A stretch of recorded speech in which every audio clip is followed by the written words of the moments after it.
merangkap pengarah Institut Rakyat Yang Berhormat Puan Nurul Izzah Anwar dan pakar ekonomis Saudara Azrul Azwar.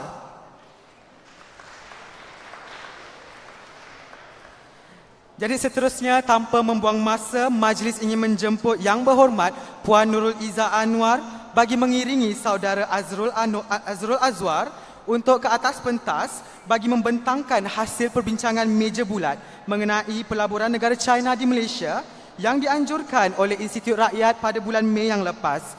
Majlis dengan segala hormatnya mempersilakan.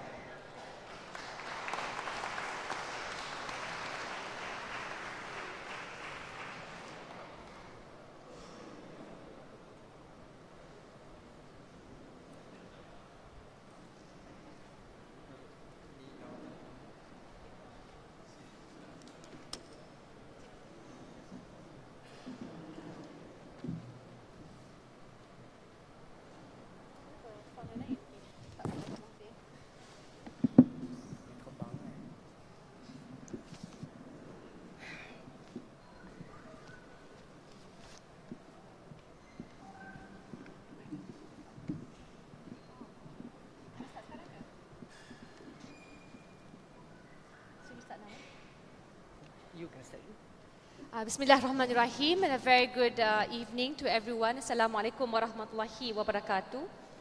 Since we are really focusing on two different parts tonight, so the first will be filled up by myself and Mr. Azrul Azwar.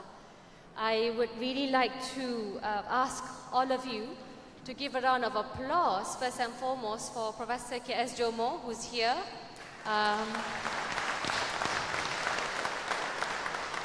He will continue the second panel together with Tun Dr. Mahathir Mohamad, and he has travelled to Kuala Lumpur, Selangor Chinese Assembly Hall using the monorail today.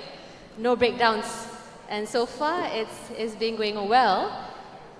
Div-div kehormat yang saya muliakan daripada semua kedutaan, teman-teman yang dihormati yang sudi menghadiri sesi forum sidang meja bulat kita pada hari ini, dan juga rakyat Malaysia yang mendahagakan kebenaran dan juga akses kepada maklumat. Assalamualaikum warahmatullahi wabarakatuh. Salam sejahtera, salam reformasi. Saya pada awalnya akan memulakan pembentangan saya, and I hope this will be made in bilingually.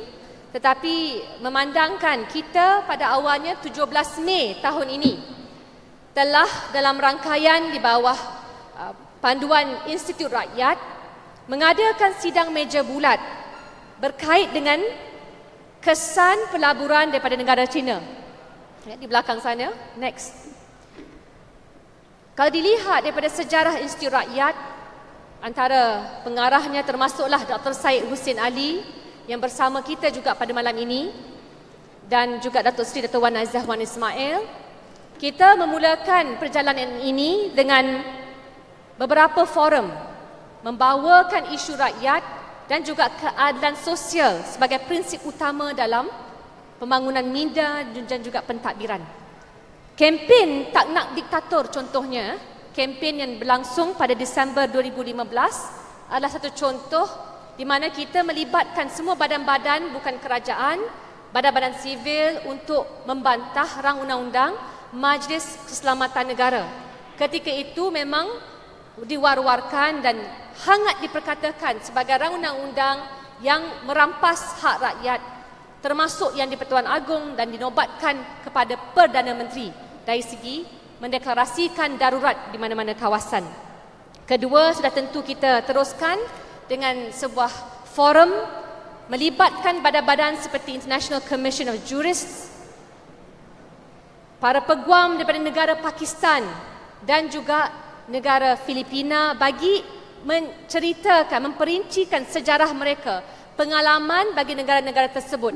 It is very crucial to understand we have to do our best not to be involved in the new normal.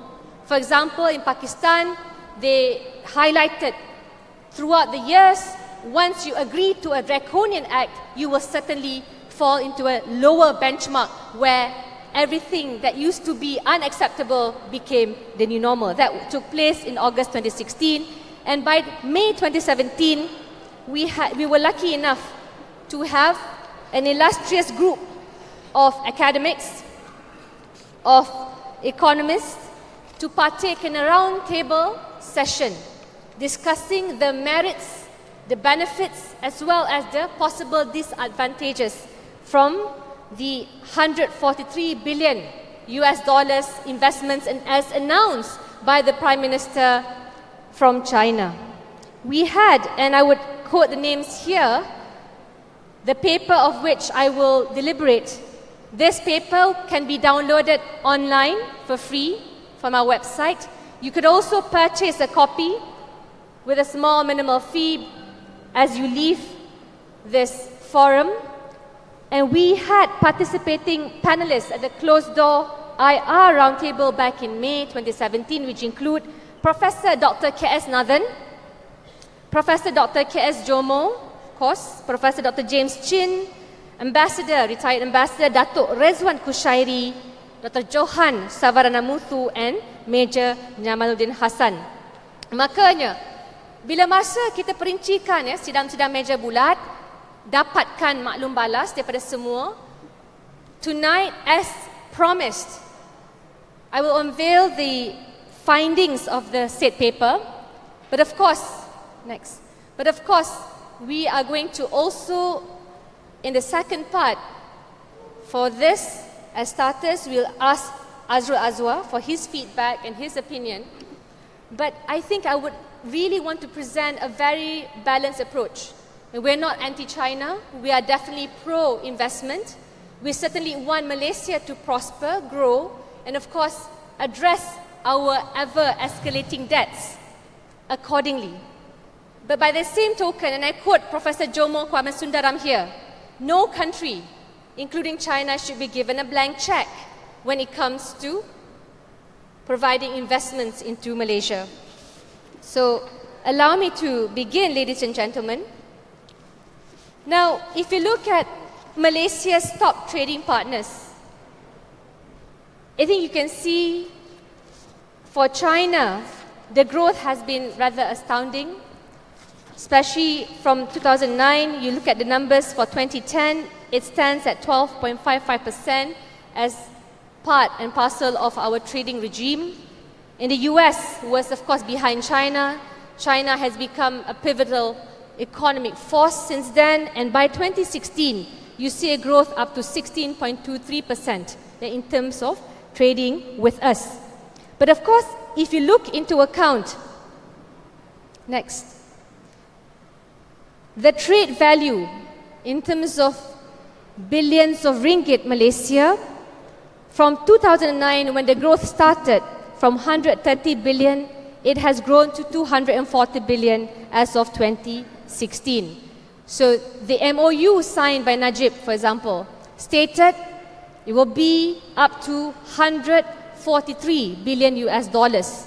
And I wanted to basically showcase, this means the Malaysia-bound FDI flows from China showcases the reliance that we have to ensure that development and growth, including the much or oft mentioned ECRL, is funded by China itself. Next, through the deliberations, of course, many companies are involved, many companies are party to this initiative, but it's quite telling to look at the 3 companies which are the top Chinese construction firms. Even Penang Institute have showcased. In Johor, for example, you have a slew of China-based companies which are also competing with Chinese Malaysian companies, including other local setups for projects in the particular state. So up to 12.6 billion ringgit, ladies and gentlemen, worth of construction jobs were awarded to these Chinese companies and the top construction firms, as I've alluded to. Next. I wanted to also showcase, because I know this is quite small, but just to showcase to all of you, kita bercakap tentang projek dan perjanjian, ya, dan amat sukar sekali untuk mendapatkan senarai bagi projek-projek yang diumumkan oleh kerajaan. Selalunya sebagai ahli parlimen, tentu saya mendapat akses menerusi jawatan kuasa. Kalau dilihat daripada pelaburan Trans-Pacific Partnership Agreement, kita punya caucus satu ketika dahulu. Maka di parlimen dapat diperincikan, dapat dibincangkan. Tetapi bagi perjanjian pelaburan, for investments or free trade arrangements, it only requires the approval of cabinet without having to go through parliament before it is being enforced. Makanya I bring to you the Kuala Linggi International Port in Malacca, value 12.5 billion, expected year of completion is 2026. We have also Bagan Datuk Port in Malacca. I'm not sure you remember who the Member of Parliament is, but our Minister of Home Affairs, of course, stand to gain much from that project and investment. We also have the Kuantan Port expansion in Malaysia, China, Kuantan Industrial Park. So if you see the second part of the schedule, all of it are announced in billions of ringgit. And the expected date of completion, the earliest will be the Kuantan Port expansion, but the Bagan Datuk Port is not available for our judgment or knowledge. Next, and of course the East Coast Rail Line, ECRL. I think this is the most popular. The expected year of completion is 2024. Yeah, so I'm not sure, whether most of us will live long enough to enjoy it. But we of course hope for the best completion, for it to be a useful project, not just networking and spurring growth. As announced, it could be to the region of 1.5% of GDP. And of course, Forest City, Johor. I think for us, Forest City needs no more introduction. A lot of you have heard of this project. It is valued at 428 billion ringgit, ladies and gentlemen. And it basically consists of development projects on land and 4 artificial islands.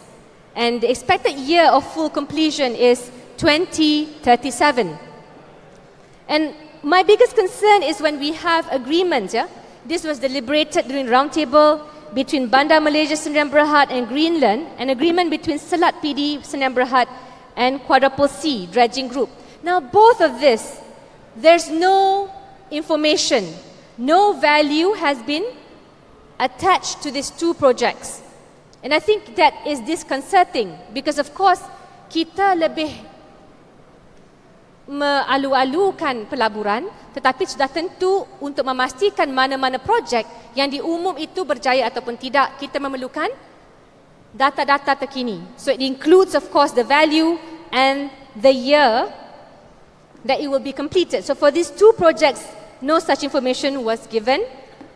Next.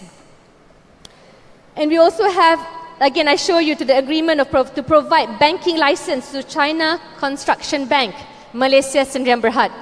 So providing a banking license would probably be something new, not really to a foreign entity at that, but not necessarily new. But I think not to have more information on it certainly brings questions. And this includes an initial paid up capital of $200 million. We also have agreement between Yanming Resources Sdn Bhd and Fuzhou Xinzibu Culture Communication, and again, no value attached to the said agreement. So the final list,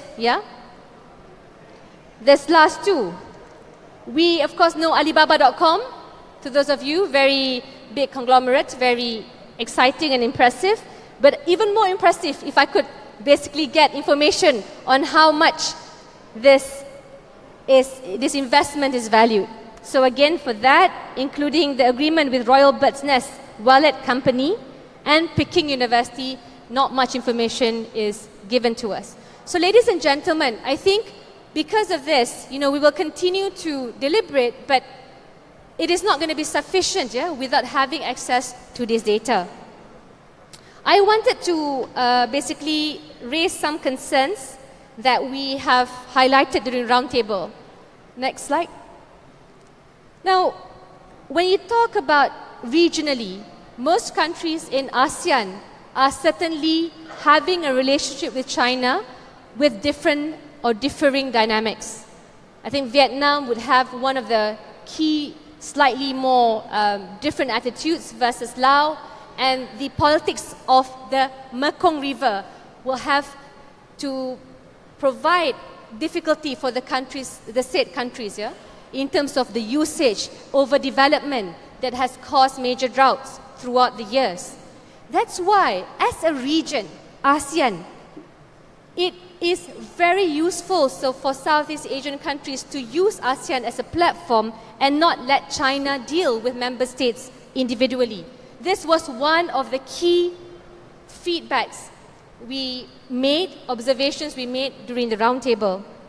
And joint ventures certainly should be premised on national needs, not simply allowing foreign takeovers. For example, 60% of Bandar Malaysia now is owned by a Chinese company.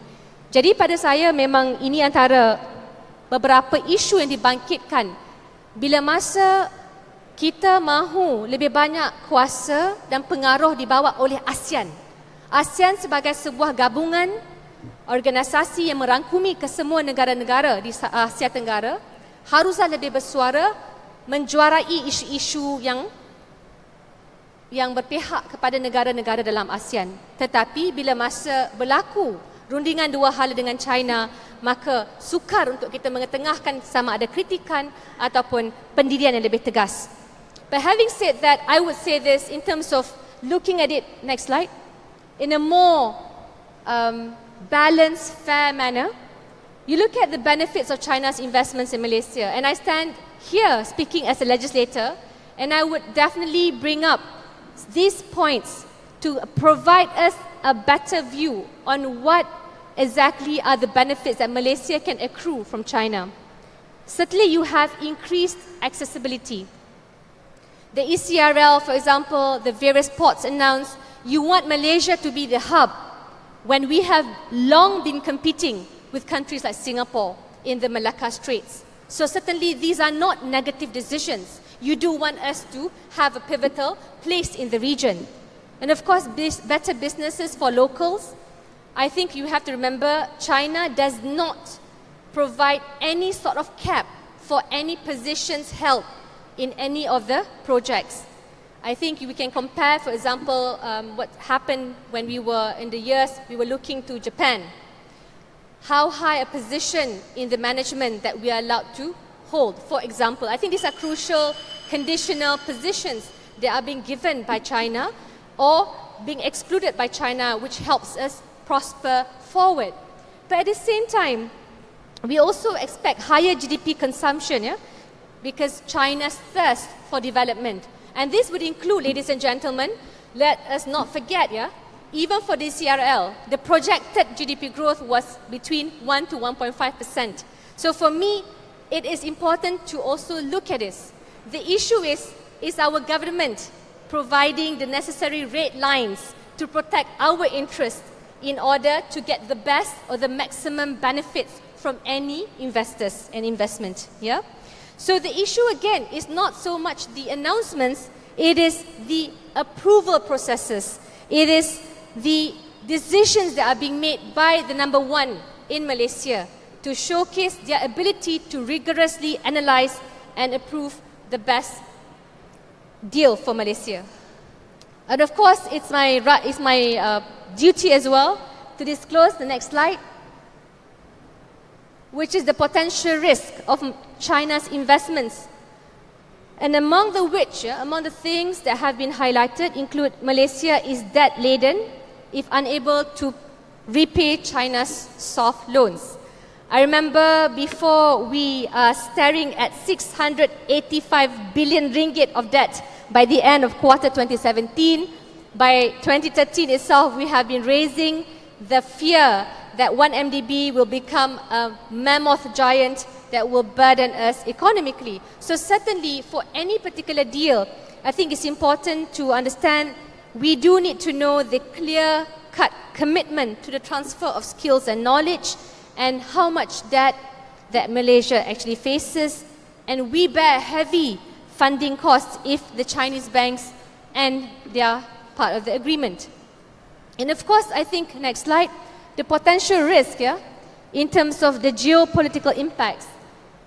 From last year to this year, Malaysia's defense procurement dropped 13%. And of course, because of funding issues, the defense sector saw the reduction. And certainly, we used to buy submarines from France, but now we are seeing Malaysia that has procured literal vessels from China. And this means the shift has been quite pronounced, and this includes economic domination of strategic locations, whether it's port expansion or construction at Kuantan and in Malacca. And over-dependence on China weakens Malaysia as well as ASEAN's leverage in terms of foreign policy and economic relations.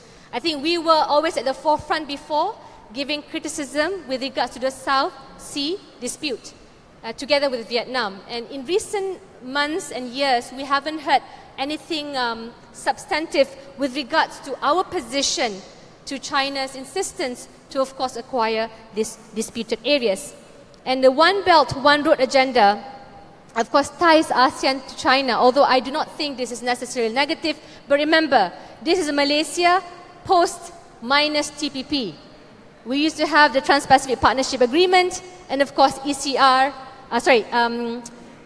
RCEP on the right hand. But now it's really an economy and a might that is much dominated by China, not just tying us through the OBOR project, but also the rest of Southeast Asia.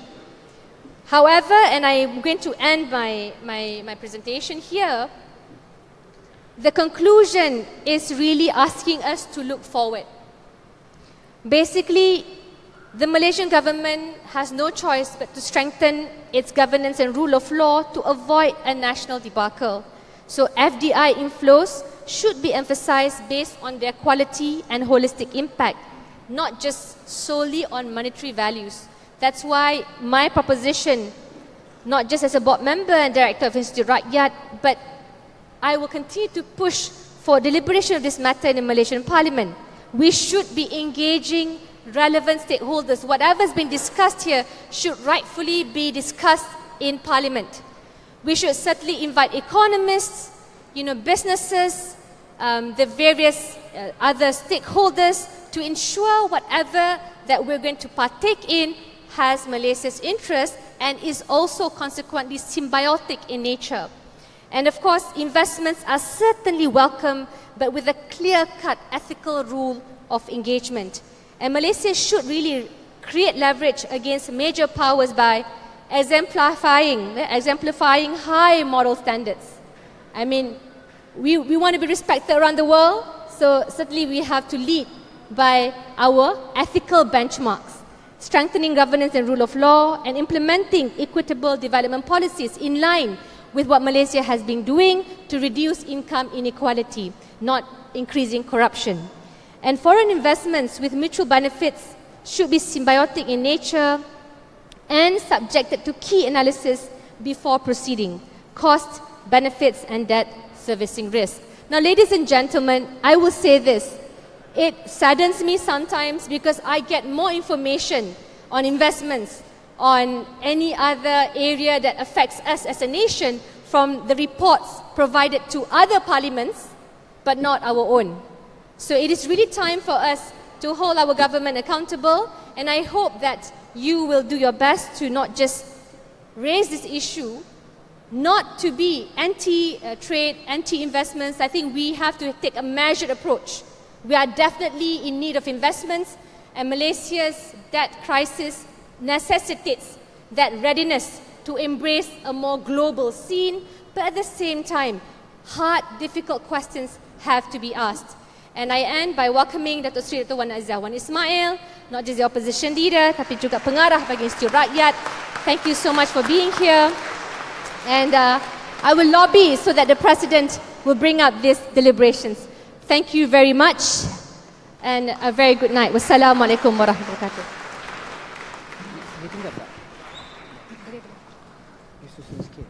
Terima kasih diucapkan kepada Yang Berhormat Puan Nurul Izzah Anwar. Seterusnya kita akan menjemput saudara Azrul Azwar untuk memberikan sepatah dua kata pandangan beliau sendiri terhadap dapatan kajian daripada kajian Institut Rakyat ini ya. Majlis dengan segala hormatnya mempersilakan.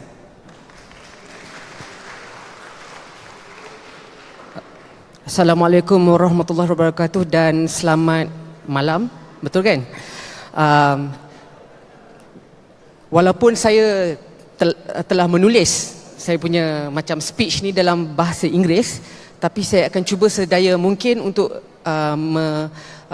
membentangkannya dalam bahasa Melayu untuk kebaikan lebih ramai orang, terutamanya di kalangan masyarakat Melayu dan juga mereka yang kurang fasih dalam bahasa Inggeris. Jadi saya lebih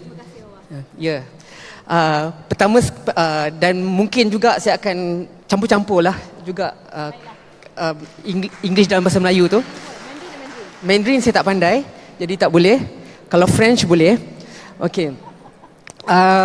Pertama sekali saya ingin mengucapkan terima kasih kepada hadirin dan hadirat sekalian yang sudi meluangkan masa pada malam ini untuk hadir bersama kita untuk mendengar sedikit mengenai pelaburan Cina di negara kita.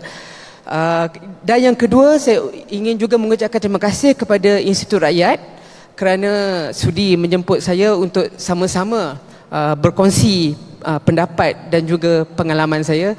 Kalau anda semua masih ingat, saya dulu pernah menjadi pengarah eksekutif Institut Rakyat, tapi itu dah lama lah, 2013.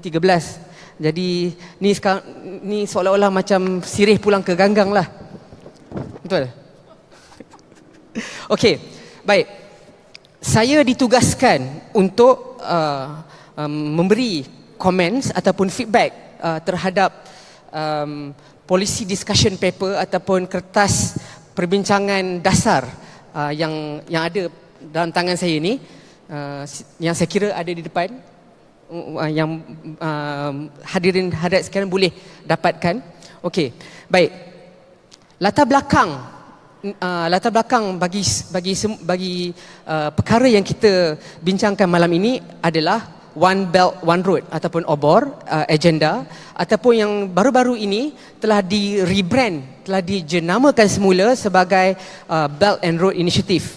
Okey. Apakah itu BRI ataupun Belt and Road Initiative ni? Okey. Belt merupakan adalah land routes, manakala road adalah maritime routes. Jadi China bercadang untuk menghubungkan negara mereka kepada Eropah melalui Asia, Timur Tengah dan juga Afrika dengan projek-projek infrastruktur di 68 buah negara, okey, yang kebanyakannya adalah negara-negara membangun setakat ini, okey. Jadi pada bulan November 2016, Malaysia dengan negara China telah menandatangani 14 MOUs dengan jumlah lebih kurang 143.6 bilion ringgit, ya. Dan MOUs inilah yang menjadi platform bagi pelaburan China di Malaysia, okey. Dan BRI ini dia target untuk melabur lebih kurang 150 bilion US dollars dalam setahun di 68 negara yang saya sebut tadi, okey. Dan seringkali kita lihat BRI ini dibandingkan dengan Marshall Plan. Saya pun tak lahir lagi. Marshall Plan yang diperkenalkan oleh Amerika Syarikat pada tahun 1948 untuk membantu membina semula Eropah selepas Perang Dunia Kedua. Okey. Tapi BRI ini lagi besar. Kalau Marshall Plan tu tak silap saya nilai dia, tapi masa itulah tak silap saya nilai dia dalam 15 bilion US dollars, tak silap saya pun tak berapa pasti. Tapi dengan BRI ini besar. Tak silap saya hampir 1 trilion US dollars secara keseluruhan, dan impact daripada pelaburan pelaburan besar ini akan memberi kesan kepada paling kurang 65% daripada penduduk dunia dan mewakili ekonomi bagi hampir 1/3 daripada GDP global. Okey, sekarang kita nak zoom in on investment deals yang dibuat oleh China di Malaysia. Okey. Kalau kita cuba tengok kalau kita tengok dalam discussion paper ni, memang ada disenaraikan, ada satu table yang menyenaraikan kesemua deals ataupun investments yang dibuat oleh negara China. Okey. Dan kebanyakannya memang untuk pembangunan infrastruktur, dan oleh itu saya secara personally saya rasa mengumumkan ketibaan Tun Dr. Mahathir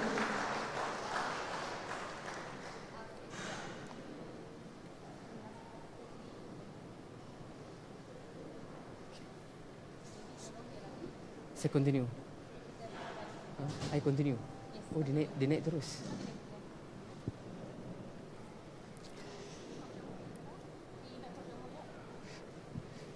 Professor Jomo, we would like to invite you to join us on the stage as well.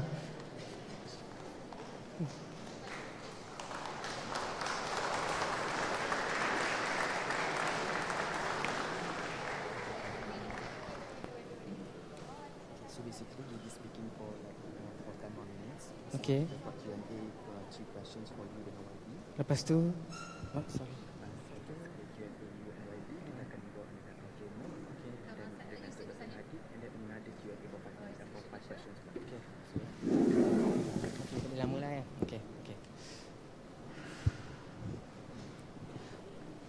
Okey, boleh saya sambung? Okey.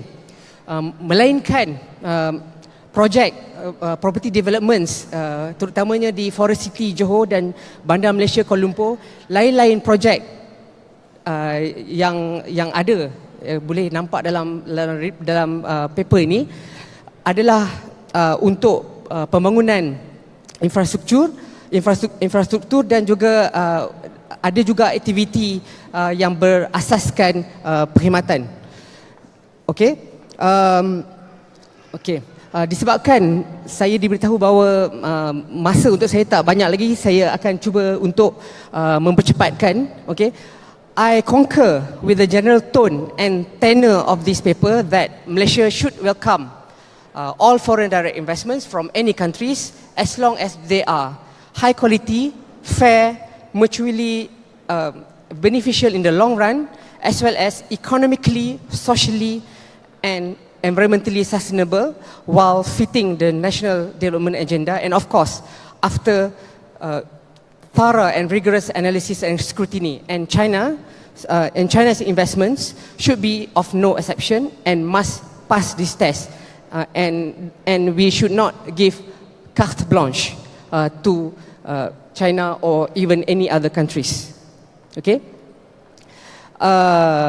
Saya juga nak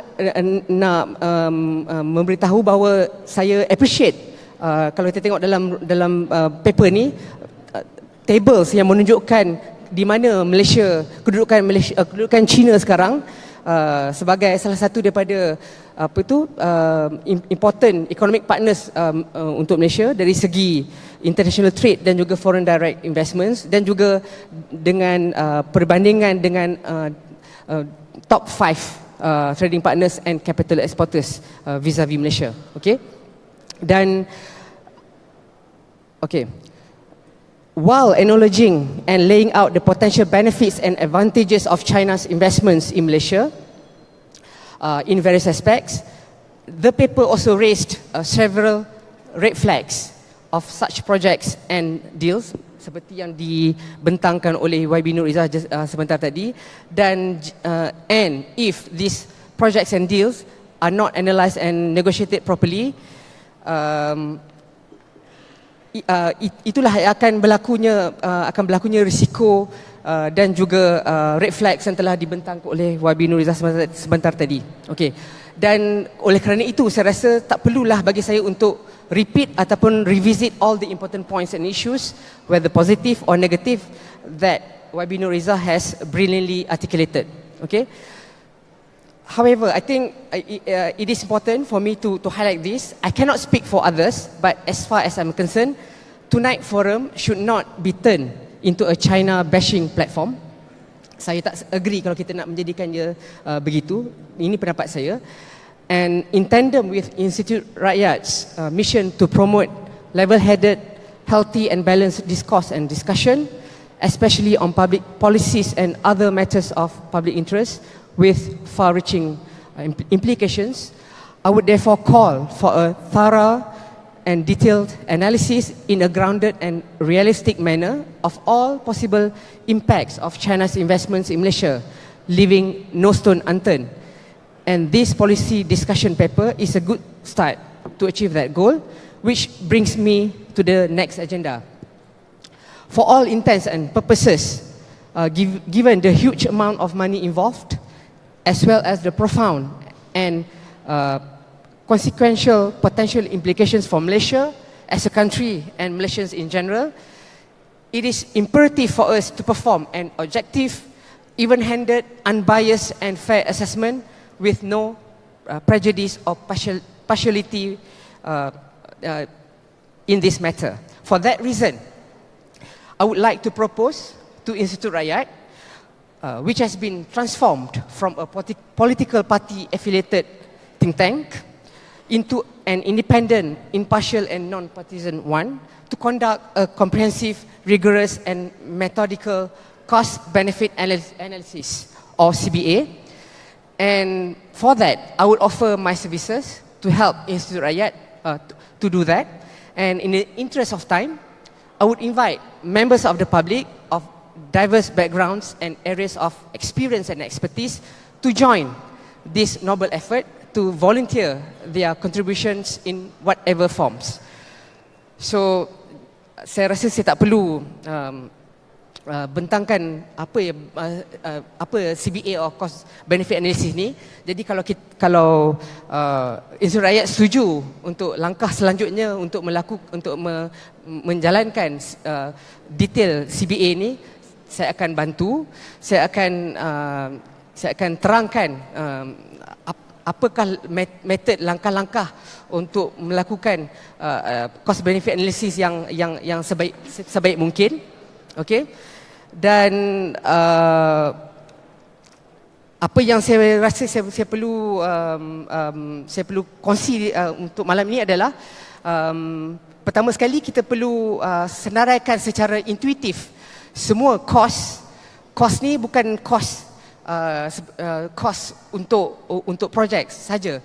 Kos ni semua yang boleh disifatkan sebagai undesirable effects akan digolongkan sebagai cost, dan benefits apa yang kita boleh sifatkan sebagai desirable effects. Jadi kita kena buat satu senarai secara intuitif cost and benefits ini, dan setelah kita buat dalam laporan akhir cost benefit analysis ini, itu pun kalau Institut Rakyat setuju untuk kita lakukan, kita boleh slotkan cost and benefits ini dalam 4 sets of perspectives. Yang pertama adalah business and corporate perspectives, dan dalam slot ini kita boleh timbulkan, can China actually afford the BRI amidst its currently tightening mode of capital controls, as well as ballooning household, corporate and public debt. Dan juga kita cuba nak tengok business model for each project and deal, dan kita juga nak tengok economic viability and risk reward profile of each project and deals, among others. Dan set yang kedua adalah socio-economic dan political perspectives. Ini adalah set perspektif yang paling besar. Antaranya kita nak tengok direct impact ke atas GDP secara keseluruhan, sama ada dari segi economic activities dan juga demand aggregates, kita juga nak tengok positif ataupun negatif spillover effects on the economy at the national, state and local levels, terutamanya yang berkaitan dengan employment, wages and salaries and juga household incomes, Malaysian owned SMEs dan berbagai lagi. Okey, kita juga nak tengok sama ada pelaburan China ini akan di Malaysia ini akan memberi kesan ke atas ekspor Malaysia, sebab kita tahu kalau kita tengok dari pengalaman di beberapa negara kebelakang ini di mana ada semacam satu kecenderungan di kalangan bagi China, bagi negara China untuk membawa masuk hampir ke semua resources, semi-finished inputs dan juga finished goods secara langsung daripada China instead of sourcing locally. Ya, jadi itu antara benda yang kita nak tengok dalam set ini. Dan yang set yang ketiga adalah apa yang kita panggil sebagai public administration, governance, fiscal, geopolitical and diplomatic perspectives. Jadi semua itu yang berkaitan dengan kesan ke atas national coffers dan juga federal government budget, kesan ke atas geopolitical impact, semuanya kita masukkan dalam set ini, kita akan kaji. Dan yang terakhir adalah yang berkaitan dengan set yang berkaitan dengan sustainability, environmental, health and safety perspectives. Sebagai contoh, ECRL, apabila dia selesai, okay, kita tahu ECRL ini akan membantu untuk mengurangkan road traffic, okay, dan juga dengan berkurangnya road traffic kita akan dapat mengurangkan CO2 emissions dan juga kita dapat mengurangkan macam-macam pollution yang lain, okay. Akan tetapi kita kena ambil take into consideration the fact that pembinaan ECRL ini dijangka akan memotong lebih kurang 360 hektar protected forest, ya. Sebab daripada pantai timur ke pantai barat kan. Jadi pembinaan ini dengan cut across protected forest ini akan memberi ancaman kepada biodiversity equilibrium dan juga akan menyebabkan kehilangan habitat bagi banyak endangered species ataupun species dalam saya pun tak tahu bahasa Malaysianya, endangered species. Okay. As a conclusion, if I may end, let me stress again that I have nothing against China, nor its investment push into the Belt and Road Corridor. Okay. What we should all be concerned about and examine closely and thoroughly on the Malaysian government part, which is mandated to protect our own interests first and foremost, are the good governance issues surrounding the deals, mechanisms, processes and procedures of how the deals are negotiated and the way projects are implemented, the balance of power play, especially at the negotiating tables, as well as terms and conditions of each deal, among other things. Thank you.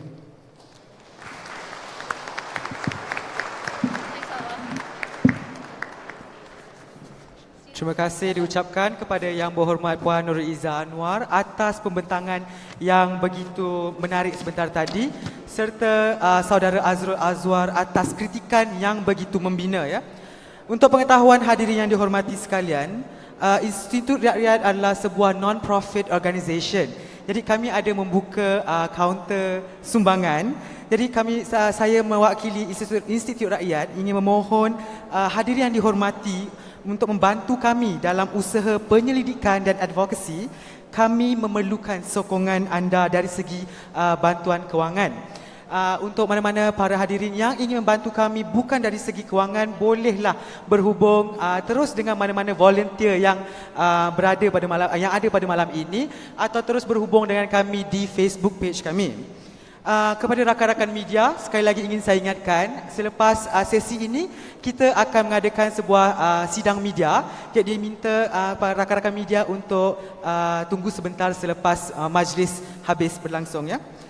Baiklah, seterusnya tanpa membuang masa, saya ingin menjemput Profesor Dr. KS Jomo sebagai seorang pakar ekonomi untuk memberikan pendapat dan juga pandangan beliau terhadap isu ini. Majlis dengan segala hormatnya mempersilakan.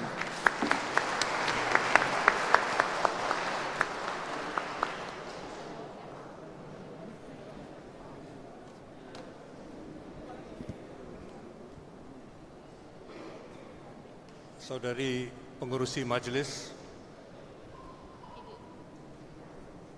ahli panel Tun Dr. Mahathir dan Azrul Azwa yang saya hormati, para hadirin yang saya hormati sekalian, Assalamualaikum dan salam sejahtera.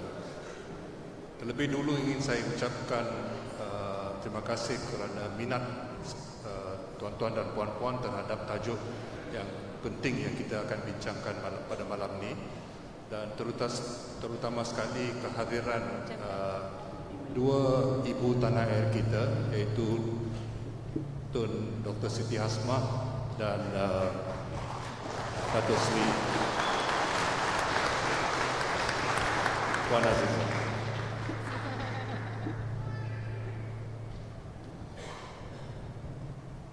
Saya terpaksa menyebutkan kehadiran Tun Siti Hasmah kerana minat dan sokongan yang kuat selama banyak tahun terhadap kesihatan awam.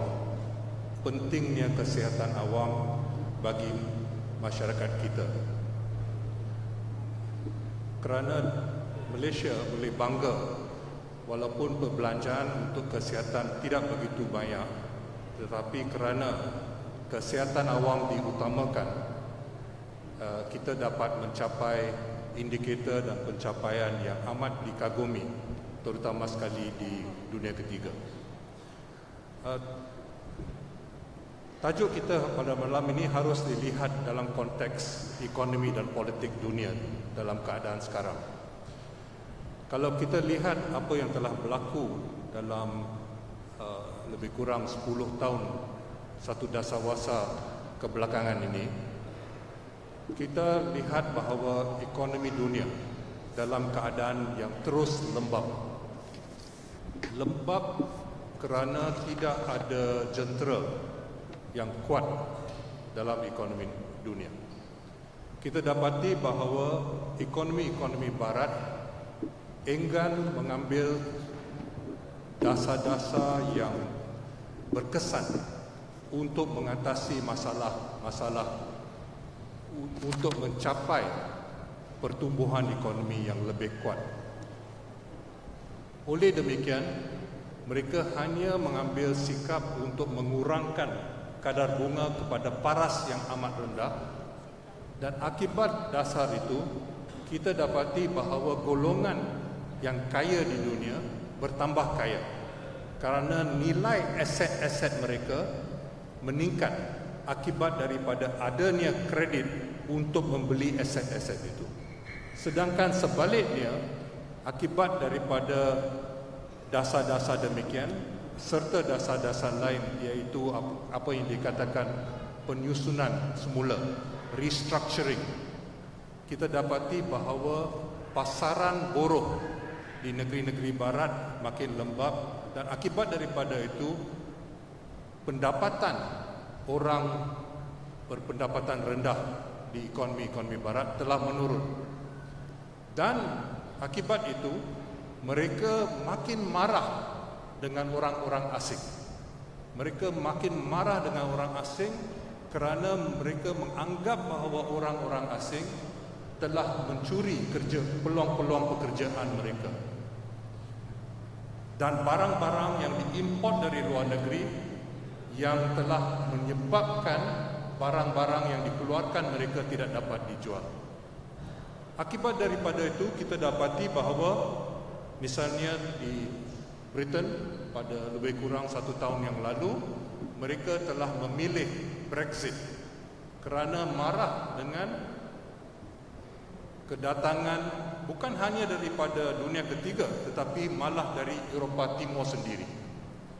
Di Amerika Syarikat, buat kali pertama semenjak tahun 60-an, kita dapati seorang presiden yang jelas memandang rendah, menghina orang yang tidak kulit putih dan juga mengambil sikap tidak mempedulikan apa yang wujud di dunia, apa yang sedang berlaku di dunia, malah menganggap negeri-negeri lain sebagai musuh, terutama sekali negeri-negeri kecil.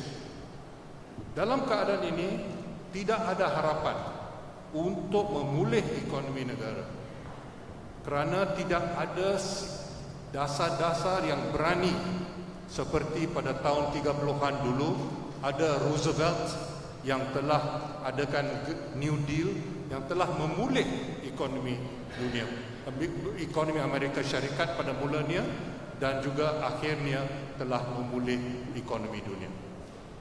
Sikap seperti itu tidak wujud lagi di barat. Dalam keadaan ini, kelebihan surplus yang ada di negeri China telah menyebabkan negeri China mempunyai banyak kewangan. Dan akibat daripada itu, kita dapati bahawa orang yang kaya di negeri China, kapitalis-kapitalis di negeri China sendiri tidak mau simpan duit mereka di negeri China. Mereka ingin melabur di luar negeri ataupun bawa keluar wang itu. Oleh sebab itu, semenjak bulan November yang tahun sudah, negeri China telah mula memperkenalkan beberapa sekatan supaya wang itu tidak dibawa lari ke luar negeri. Kalau dulu mereka bawa duit itu ke tempat seperti Hong Kong, ke Singapura dan sebagainya, tetapi melabur balik di negeri China. Seperti orang kaya di India membawa duit ke Mauritius dan melabur kembali di negeri India. Tetapi sekarang wang yang dibawa tidak dilabur semula. Akibat itu, kita dapati bahawa pertumbuhan ekonomi di negeri China makin lembab. Kita dapati bahawa tidak ada cukup permintaan dalam negeri China sendiri akibat daripada sikap orang kaya di negeri China yang ingin membawa duit mereka keluar. 3 hari lalu, Majlis Negara di negeri China telah membuat keputusan untuk memperkuatkan beberapa peraturan yang telah diperkenalkan semenjak November tahun sudah. Jadi, dan ini bukan hanya memberi kesan terhadap peminjaman kepada syarikat-syarikat swasta, tetapi juga terhadap syarikat-syarikat ataupun perusahaan-perusahaan negara, ya, perusahaan-perusahaan state-owned enterprises. Mereka juga menghadapi kesulitan kerana pemerintah di negeri China sedar bahawa mereka yang menguasai perusahaan-perusahaan negara di sana juga tidak semestinya mengutamakan kepentingan negeri China.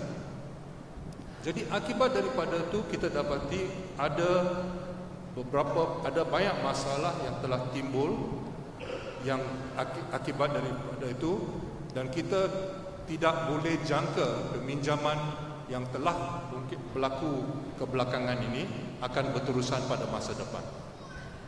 Masalah yang kedua, kita dapati bahawa pimpinan di Beijing makin sedar bahawa pelabur-pelabur China, sama ada swasta ataupun daripada perusahaan negara, mereka bermaharajalela di luar negeri. Perangai mereka tidak semestinya menghormati keadaan dalam negeri. Mereka membawa barang-barang, membawa buruh dari negeri China untuk membuat projek-projek mereka. Beberapa tahun yang sudah, duta negeri China ke Tanzania di Dar es Salaam telah memohon maaf kepada negeri-negeri Afrika kerana dia meminta maaf atas perangai pelabur-pelabur dari negeri China di Afrika. Kalau China ingin memperluaskan pengaruh mereka, mereka tidak boleh bersaing dengan Barat hanya dengan kekuatan tenteranya ataupun dengan cara-cara keras.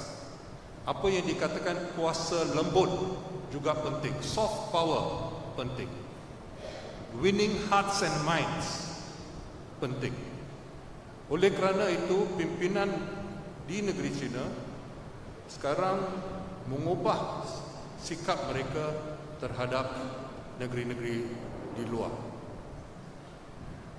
Dalam konteks itu, kita dapati bahawa pinjaman bank-bank sebelum ini telah banyak diberi kepada syarikat swasta dan juga syarikat awam. Malah misalnya projek di Johor yang dikatakan namanya Forest City adalah projek China yang terbesar di luar negeri China, terbesar sekali di dunia. Tetapi apakah manfaatnya kepada rakyat negeri Johor? Dari dulu lagi, rakyat negeri Johor apabila rumah, harta tanah dapat dibeli oleh orang-orang Singapura, mereka tidak mampu untuk membeli rumah sendiri. Mereka menghadapi masalah kos hidup yang makin meningkat akibat daripada Johor, selatan Johor itu menjadi macam dormitory untuk pekerja-pekerja di Singapura. Dan masalah ini makin meningkat dengan adanya projek-projek seperti Forest City dan sebagainya. Oleh kerana itu, kita dapati bahawa semenjak beberapa dasarwasa yang lalu, sekurang-kurangnya dari tahun 70-an dalam ingatan saya sendiri, kita dapati bahawa Majlis Tanah Negara, National Land Council, telah mengubah dasar dalam konteks-konteks tertentu dalam hal ini. Tetapi di Malaysia, perlembagaan Malaysia memberi kuasa terhadap kerajaan negeri dalam soal semua sumber alam, termasuk tanah. Kecualiannya ialah minyak petroleum dan gas. Dan itu adalah akibat daripada tahun 74 yang akhirnya menubuhkan Petronas dan sebagainya. Tetapi selain daripada itu, semuanya dimiliki oleh di bawah kuasa kerajaan-kerajaan negeri. Jadi kuasa kerajaan persekutuan juga agak terhad dalam soal-soal ini. Ya. Tapi kita harus lihat apakah kesan projek-projek seumpama itu terhadap rakyat, terutama sekali di Johor sendiri. Dalam keadaan sekarang, kita harus ingat bahawa kita perlu sesuatu untuk menggerakkan ekonomi kita untuk tumbuh dengan lebih cepat. Dalam sejarah Malaysia sejak merdeka 60 tahun sudah, ada dua period, dua tempoh di mana pertumbuhan ekonomi yang agak tinggi telah tercapai. Yang pertama pada tahun 70-an. Walaupun setengah orang kata, DEP ini akan menyebabkan sektor swasta tidak mau melabur dan sebagainya. Sebaliknya, pertumbuhan ekonomi yang cepat, laju telah tercapai pada waktu itu. Apalagi dengan usaha-usaha untuk mempercepatkan proses perindustrian. Tun Dr. Mahathir sendiri pernah sewaktu menjadi Timbalan Perdana Menteri dulu pernah menjadi Menteri Perdagangan dan Industri dalam hal pada waktu itu. Dan saya tidak tahu, tapi barangkali dia telah lihat apa yang telah berlaku di Timur Laut Asia, di Jepun, di Korea, dan ini memberi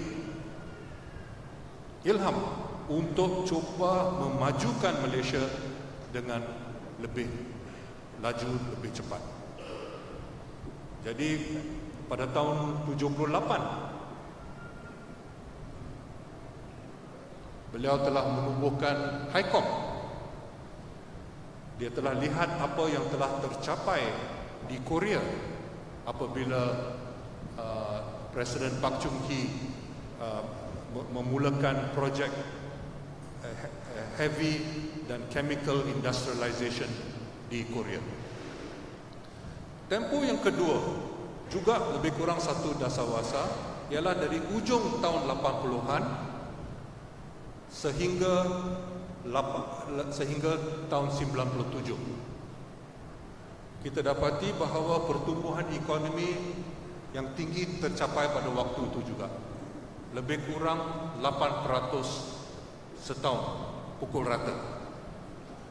Ini dua period kejayaan yang cukup baik, dan ini telah memajukan proses perindustrian, proses permodernan, dan dengan dasar-dasar yang lain. Yang saya utamakan dasar-dasar teknologi, kita dapati pertumbuhan telah berlaku. Tetapi malangnya, selepas krisis 97-98, kita dapati bahawa pertumbuhan ekonomi lebih lembab, di sekitar 5% semenjak tahun 99 sehingga sekarang.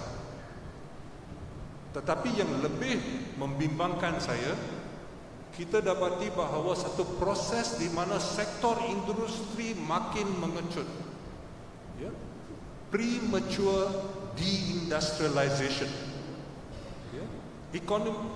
Industri kita belum matang lagi, tetapi sudah mula mengecut.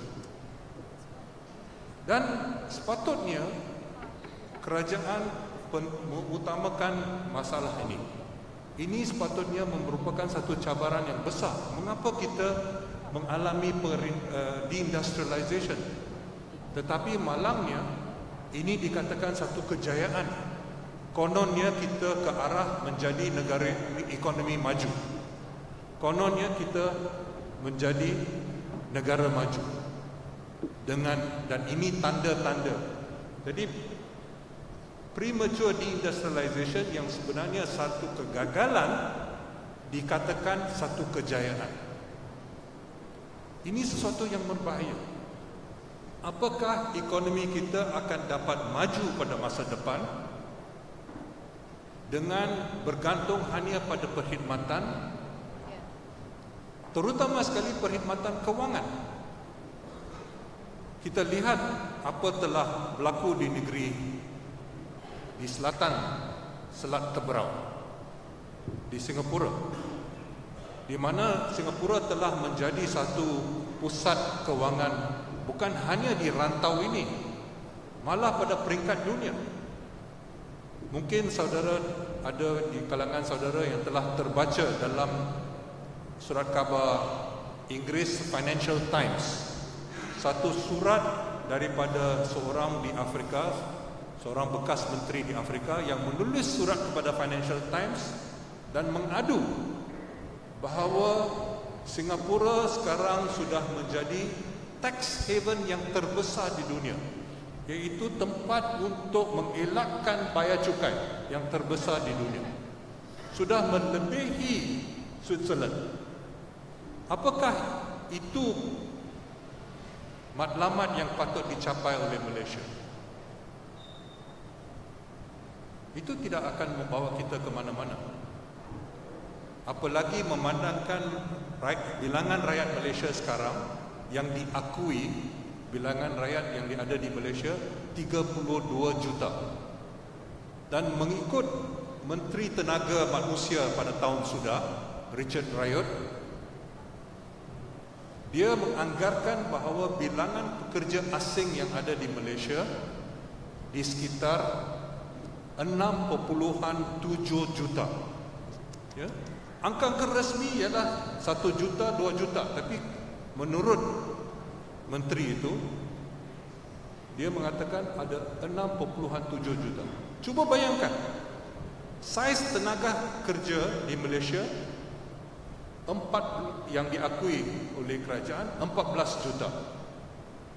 7 juta lagi yang tidak yang pekerja asing. Ya. Malah di kalangan 14 juta itu termasuk juga pekerja asing, ya, tetapi katakan itu berasingan.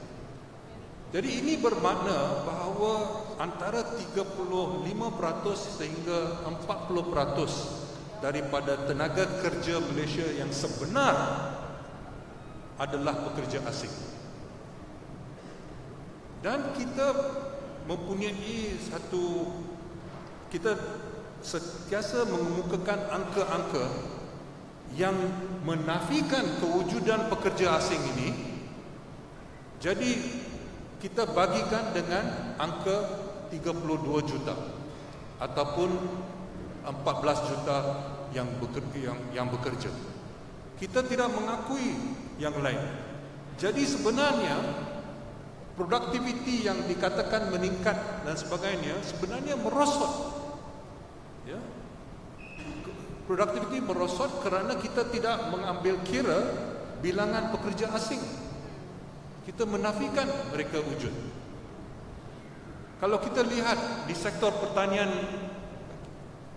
Malaysia sekarang, hampir semua sektor pertanian lebih pada 80%, termasuk di Felda sendiri. Peneroka Felda ramai yang tidak kerja di ladang lagi. Dia upah pekerja asing untuk kerja di skim-skim Felda. Jadi ini hakikat Malaysia sekarang. Jadi kebanyakan mereka ini tidak diakui. Dan angka-angka kita mengelirukan. Jadi dalam konteks ini penting kita mencari peluang-peluang pelaburan yang boleh menggerakkan ekonomi tanah air kita. Peluang-peluang yang sepatutnya kebanyakannya datang dari industri. Bukan industri buruh murah, tapi industri yang lebih maju, yang memerlukan kemahiran yang lebih maju dan sebagainya. Tetapi itu memerlukan satu sistem pendidikan yang baik. Malaysia selama ini banyak belanja untuk pendidikan, tapi malangnya pencapaian kita dari segi indikator-indikator pendidikan memalukan. Berbeza sekali dengan kesihatan misalnya, di mana kesihatan dapat kita dari segi indikator kesihatan cukup baik. Daripada reform-reform yang mungkin agak mudah, misalnya pada tahun 60-an ada ketua pengarah kesihatan Muhammad Said namanya, arwah. Dia memperkenalkan sistem bidan kampung. Ya, dengan adanya bidan kampung, kematian ibu semasa hamil ataupun sewaktu melahirkan anak telah berkurangan, banyak berkurangan. Begitu juga dengan survival anak bayi-bayi yang lahir makin meningkat. Jadi itu sebabnya soal kesihatan awam itu amat penting. Ya. Kita tidak boleh mencari segala penyelesaian dengan pasaran. Baru-baru ini misalnya Martin Kor, ya, pengarah South Center di Geneva, telah menulis satu artikel di mana setengah juta rakyat Malaysia mengidap penyakit hepatitis C. Ya. Obatnya RM360,000. RM360,000. Tetapi sebenarnya kalau kita ikut jejak langkah apa yang telah berlaku di Mesir dengan mengeluarkan ubat generik, kosnya lebih sedikit daripada RM1,000. Ya. Ini adalah akibat daripada dasar-dasar di mana kita membiarkan syarikat-syarikat gergasi antarabangsa bermarajalela. Jadi oleh kerana itu amat penting kita melihat, kita mengadakan satu dasar-dasar yang sesuai untuk memajukan negara. Dan sikap yang ada sekarang yang telah membolehkan pelabur-pelabur asing makin menguasai ekonomi Malaysia. Apakah tarikh tahun terakhir ada angka tentang milik saham di Malaysia? Tahun terakhir ialah tahun 2008. Semenjak tahun 2008 tidak ada angka. Dan sebabnya ialah kerana kita di Malaysia selalu Cina dengan Melayu lawan siapa memiliki lebih banyak saham dan sebagainya.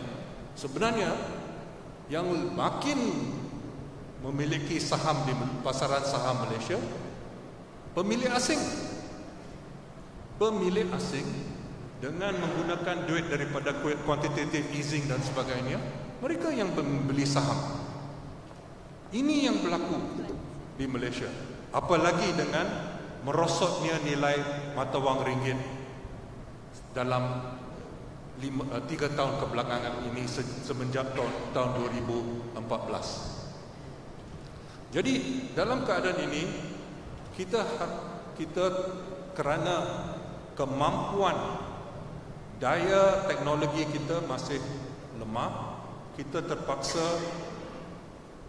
mencari kadang-kala pelabur asing, tetapi pelabur asing yang membawa manfaat dari segi teknologi yang kita sendiri tidak mampu untuk memajukan.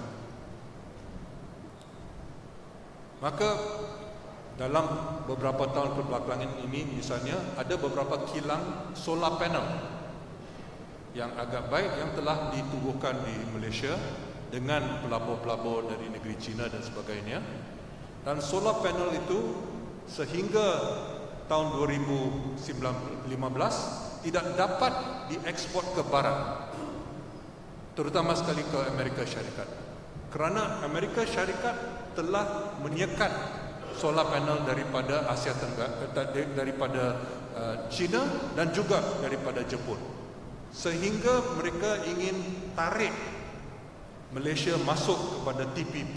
Barulah pada Jun 2015 dia buang sekatan itu. Ya. Tapi kita dapati bahawa sebenarnya apa yang tercapai di negeri China bukan sesuatu yang begitu luar biasa yang boleh juga dicapai oleh negeri-negeri yang lain. Ya. Kalau proses untuk menggalakkan industri itu diteruskan, solar panel dengan wind turbine, ya, kipas-kipas yang menjanakan kuasa elektrik boleh dibuat di sini juga. Ya. Tetapi apa yang berlaku di Amerika Syarikat dihalang masuk, di Eropah juga dihalang masuk. Satu menggunakan alasan kononnya disubsidi oleh kerajaan, satu lagi menggunakan alasan kononnya mutunya tidak cukup baik. Ini semua alasan-alasan untuk menghalang.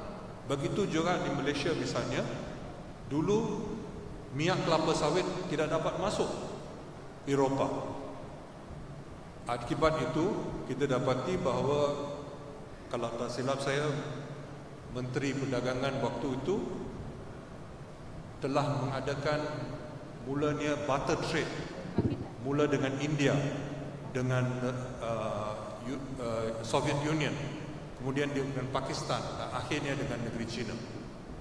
Kerana tidak dapat masuk di sana. Baru-baru ini 3 bulan lalu, Parlimen Eropah telah menghalang minyak kelapa sawit atas alasan baru, kononnya unsustainable. Dengan cara-cara lain kita dapati bahawa mereka menghalang. Tetapi sebenarnya, kalau Eropah serius untuk mencari biofuel alternatif, biodiesel daripada minyak kelapa sawit adalah yang paling murah sekali. Kerana minyak dari sayuran di Eropah itu jauh lebih mahal, ya, 8 kali lebih mahal, 11 kali lebih mahal dan sebagainya, bergantung pada jenis minyak. Jadi kalau kita kembali kepada soal pelaburan, ada pelaburan asing yang baik, yang mungkin perlu, termasuk juga daripada negeri China. Tetapi setengah itu sebenarnya merupakan alasan untuk adakan projek dengan harapan untuk dapat duit pinjaman. Dan ini bahaya yang besar. Kerana akhirnya kerugian beban hutang itu akan ditanggung bukan hanya oleh kita, tetapi pada generasi akan datang. Ini bukan hutang yang kecil, ya. Memang ada hutang dari dulu lagi, ya, termasuk dari zaman Tun Mahathir. Tapi hutang yang sedang bertambah sekarang, bertambah dengan paras yang begitu cepat sekali untuk projek yang tidak menasabah. Tadi saudara Azrul sebut tentang ECRL. Saya telah komen tentang itu beberapa kali, jadi saya tidak ingin ulang sekali lagi. Tetapi projek ECRL itu dijangka akan bawa kargo dalam tempoh 8 tahun. Kargonya 10 kali ganda, lebih pada 10 kali ganda kargo yang dibawa di kereta api Tanah Melayu yang ada sekarang, ya, lebih pada 10 kali ganda. Apakah dapat diterima akal? Dan mengapa sistem landasan kereta api yang ada sekarang itu tidak boleh dipakai untuk itu? Apa salah dengan? Sebab bukan kita nak cepatkan, ya, ini tidak perlu high speed, ya, high speed railway. Kargo itu bukan sesuatu yang perlu dibawa dengan laju sekali, ya. Bullet train tak perlu, ya. Buat apa nak bawa barang-barang itu dengan bullet train, ya? Jadi bullet train itu untuk siapa? High speed railway itu untuk siapa? Ya. Apakah orang akan kerja di Kota Baru ataupun di Kuantan datang kerja setiap hari di KL? Ya. Sudah tentu tidak, ya. Jadi ini adalah projek-projek yang tidak menasabah. Dan kalau kita lihat misalnya ada kereta api, landasan kereta api yang telah siap sedia. Kalau tak silap saya dekat 3 tahun antara Kerteh dengan Kuantan. Selama ini tidak pernah dipakai. Ya. Projek itu sudah siap, tapi tak pernah dipakai. Jadi kita dapati bahawa projek-projek seumpama itu sedang dibuat, dan ini akan sudah tentu memberi kesan yang besar. Saya tidak akan, saya sadar bahawa saudara dan saudari datang bukan untuk dengar saya, untuk dengar itu.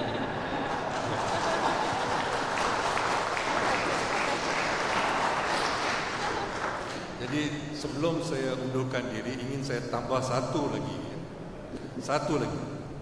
iaitu bahawa apa yang sedang berlaku di tanah air kita sekarang mempunyai banyak implikasi. Malaysia sekarang, kita sekarang tahun ini 50 tahun ASEAN. Ya. ASEAN ada dasar ZOPFAN, Zone of Peace, Freedom and Neutrality.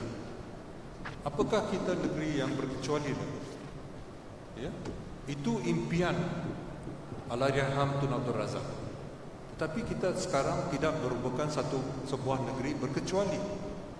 Kita terlibat di negeri Yaman. Ya. Hari ini saya dapat laporan ya, tentang kesesaraan rakyat Yaman akibat daripada serangan daripada 40 rakan sekutu Arab Saudi. Sebab itu saya percaya apabila dikatakan bahawa wang telah diterima oleh MOO ya, MOO1.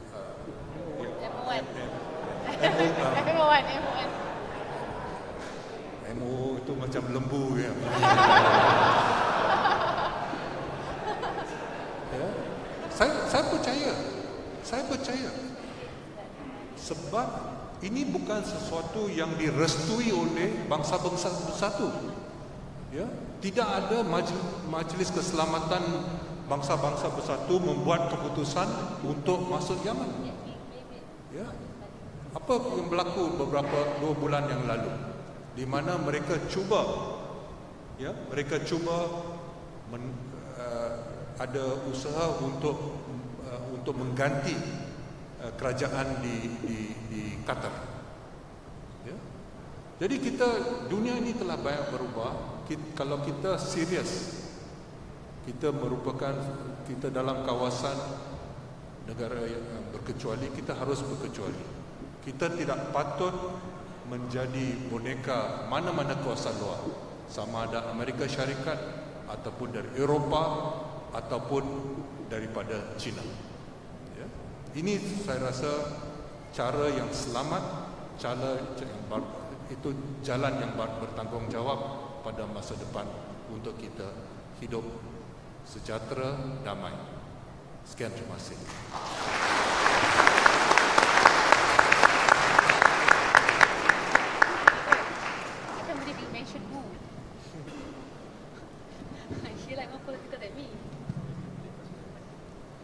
Terima kasih diucapkan kepada Profesor Dr. KS Jomo.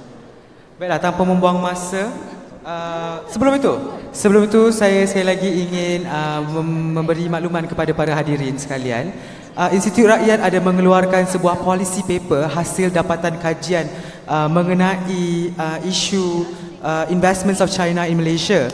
Jadi anda boleh dapatkan booklet tersebut di belakang.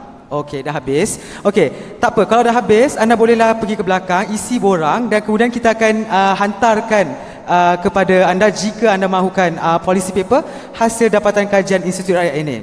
Baiklah, tanpa membuang masa, majlis ingin menjemput yang amat berbahagia Tuan Dr. Mahathir Mohamad untuk memberikan pandangan beliau atas isu investments of China in Malaysia. Majlis dengan segala hormatnya mempersilakan.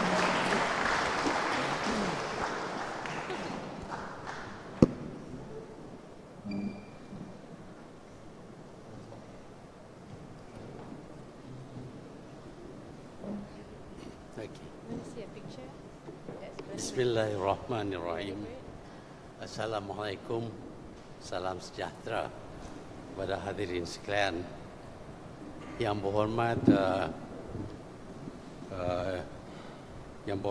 Nurul Izzah Anwar, Profesor Dr. KS Jomo, Encik Azrul Azwar, Dev kehormat, tuan-tuan, puan-puan hadirin sekalian. Saya ingin ucap terima kasih kepada Institut Rakyat yang telah beri tempat kepada saya dalam forum yang akan membincang impact of China's investments in Malaysia. Adanya tajuk ini bermakna kita berasa tidak begitu senang dengan kemasukan investment daripada negara China. Sebenarnya seluruh dunia khawatir apabila melihat negara China menjadi begitu kaya dan dengan kekayaannya menjadi begitu kuat. Saya telah hadir dalam beberapa forum antarabangsa.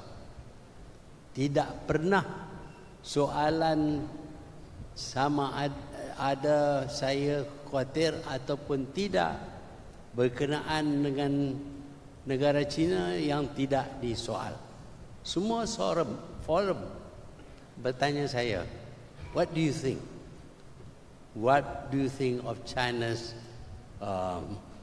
rise and achievements in the economy dan juga in military strength? Saya sebenarnya selalu pertahankan negara China. Cerita saya ialah berkenaan dengan experience Malaysia. Saya menceritakan bahawa kita telah ada hubungan dengan negara China selama lebih kurang 2000 tahun. Tetapi dalam jangka masa 2000 tahun itu, China tidak cuba menakluk, menawan dan menjajah Malaysia. Sebaliknya, apabila Portugis datang ke Melaka pada tahun 1509, 2 tahun kemudian mereka datang dengan satu pasukan laut dan mereka conquered and colonized China, Melaka. I asked them, whom should we be afraid of? Siapa yang patut kami berasa takut? Negara China lebih dekat tapi tidak pernah menjajah kami. Bangsa Eropah 8,000 batu jauh daripada Malaysia datang saja ke Malaysia, mula menakluk kita, menjajah kita. That was my answer. Almost to every question, what is my view about the expansion of China. That is absolutely true. And as to foreign direct investment, saya fikir Malaysia invented foreign direct investment. Dia bermula dengan Dr. Lim Chong Yu yang membawa masuk electronic industry ke Pulau Pinang. Sejak itu kita sering mempelawa ramai pengusaha asing untuk datang ke Malaysia dan guna Malaysia sebagai pengkalan untuk manufacture of goods for the world market. We welcome them. Sebenarnya pertumbuhan ekonomi Malaysia banyak bergantung kepada foreign direct investment. Mereka membawa capital, mereka membawa teknologi, mereka membawa kecekapan pengurusan industri besar-besaran dan mereka tahu akan pasaran dunia so that they can manufacture in Malaysia and export and make a lot of profits for themselves. Kita sebenarnya mengalu-alukan mereka demikian sehingga kita tidak pun kena cukai kepada mereka. They come in tax free for 10 years and if they apply they can have another 10 years tax free operation in Malaysia. That is our attitude towards foreign direct investment. Kita mengalu-alukan kedatangan mereka, dan kerana mereka lah maka kita dapat jadikan negara kita sebuah negara industri yang mengekspor begitu banyak barangan, sehingga pada satu masa we became either the 7th or the 17th biggest trading nation in the world. Hasil daripada FDI. Apabila orang-orang Cina sudah bangun industri mereka, mempunyai teknologi yang canggih, mempunyai wang yang banyak, dan mereka ingin melabur di Malaysia, kita mengalu-alukan kedatangan mereka. Tetapi apabila kita fikir tentang tafsiran, the meaning of foreign direct investment, we find something disturbing. Sementara kita mengalu-alukan kemasukan modal dan teknologi untuk memberi peluang pekerjaan kepada pekerja-pekerja kita, melatih pekerja-pekerja kita, dan juga pengurus dan engineer-engineer kita, kita tidak berasa curiga dengan kemasukan foreign direct investment. Foreign direct investment does not include buying up huge pieces of land in Malaysia to build great cities which Malaysians cannot afford to pay for, dan mereka terpaksa jual these cities to other people, foreigners. Sebab sebenarnya tidak ada negara di dunia yang terbuka kepada kemasukan imigran. Hari ini kita lihat Mr. Trump nak dirikan tembok between Mexico and America. America has a population of 360 million. Even if the Mexicans move in, they are not going to dilute the Americans. But Trump is not happy with too many immigrants coming into their country. One of the reasons for Brexit, as pointed out by the Professor Jomo just now, was because of foreign workers coming into England. So many foreign workers, most of them are from Europe. Same color of skin, same religion and all that, but they still feel unhappy. They do not want foreign workers because they take away the opportunities from the British workers. So they thought that if they don't become a member of the European Union, they can stop foreign workers coming into their country. No immigration.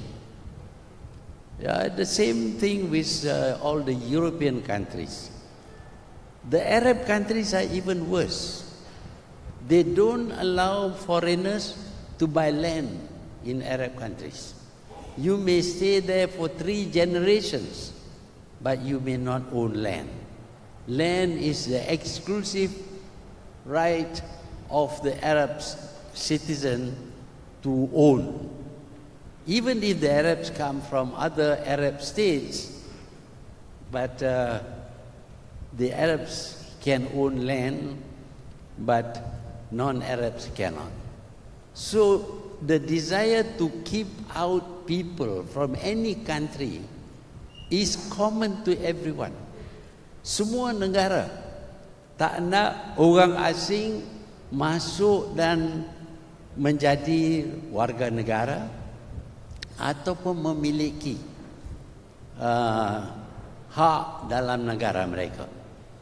Kebanyakan tidak dapat citizenship kerana mereka khawatir kalau orang asing ini mengambil alih negara mereka. So when Malaysia feels worried about forest city, it is not that we don't welcome foreign direct investment. We welcome, but this is different. Dia berbeza kerana ini terlibat pemilikan tanah yang begitu luas sehingga boleh menempat 700,000 orang. Dan cara pembangunan itu begitu luxurious supaya tidak mungkin rakyat tempatan membeli dan tinggal di sana. Untuk bandar yang besar ini 700,000 perlulah orang asing dibawa masuk. Ini bermakna kita perlu ada loose immigration policy. We don't have that before, but now because of certain circumstances, certain policy changes by the government, we welcome foreign ownership of land, valuable land in our country, in Johor, in Kuala Lumpur, in Melaka, in Pahang, even in Langkawi. It is estimated that this development would accommodate some 3 million immigrants. Now, when you have 3 million immigrants, there's bound to be some unpleasantness, clashes. We, for example, we don't know how to put up Indonesia's flag, which you know whether red is above. And they get very angry. They get very angry and they demonstrated in Jakarta. Now, I think Indonesia is okay, but if we make China angry, I think if you look at the map, China is that big, Malaysia is that big. Even if every one of us join the armed forces and carry big guns, it's not going to be a match for China. We want to be friendly with China. I think the Chinese do not dislike me, I would say that. I think some of them think a lot about Malaysia. So we had a policy of being friendly with China. But being friendly doesn't mean that we should sell our country to foreigners. It's not because they are Chinese. It's not because they are Chinese. We are familiar with the Chinese. But if they want to bring in 3 million Bangladeshis, I would suspect they would cast votes in the next election. Even if you bring in Arabs, although they have a lot of money, they can give away 2.6 billion to friends and all that, I would still feel very uncomfortable. So we are not anti-Chinese or anti-China. I am very, very proud that today China has showed the West that what the West can do, China can do, and do it better. This is the Asian century. The world which had been for 400 years Eurocentric will now become Asia-centric. And that will be because of countries like China. It is amazing. Saya buat lawatan ke negara China dalam tahun 60-an. I was there, but I found that they were so backwards. They only go around in bicycle on 6-lane highways. The 6-lane highways is meant for military trucks. My good friend Lee Kuan Yew of our neighbor in the south once told me, when I visited Singapore, he told me, tak payah takut, don't be afraid of China. They are so backward. They cannot even do anything. They are so far behind us. Nothing to be afraid of. But Kuan Yew never imagined the progress that can be made by China. You know, even in Malaysia, the Chinese are the most dynamic community. What we see around us is mainly from the Chinese community. We have in Malaysia 26% or 30% of the population in Malaysia is Chinese.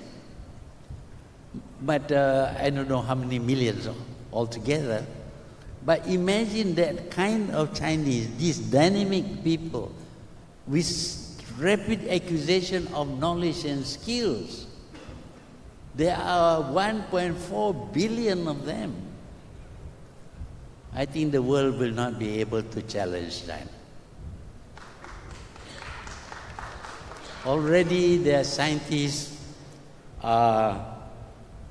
developing, inventing, producing all kinds of new products. And also we find that some of the great scientists of the US are of Chinese origin. China has been the Middle Kingdom for 4,000 years, the center of the world. That's what is meant by the Middle Kingdom.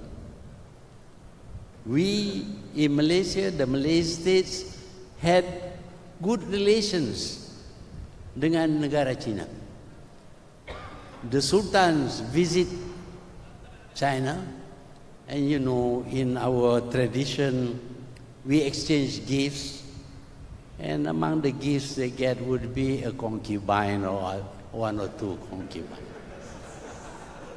So we find some of our royalty in this country will have very mixed parentage.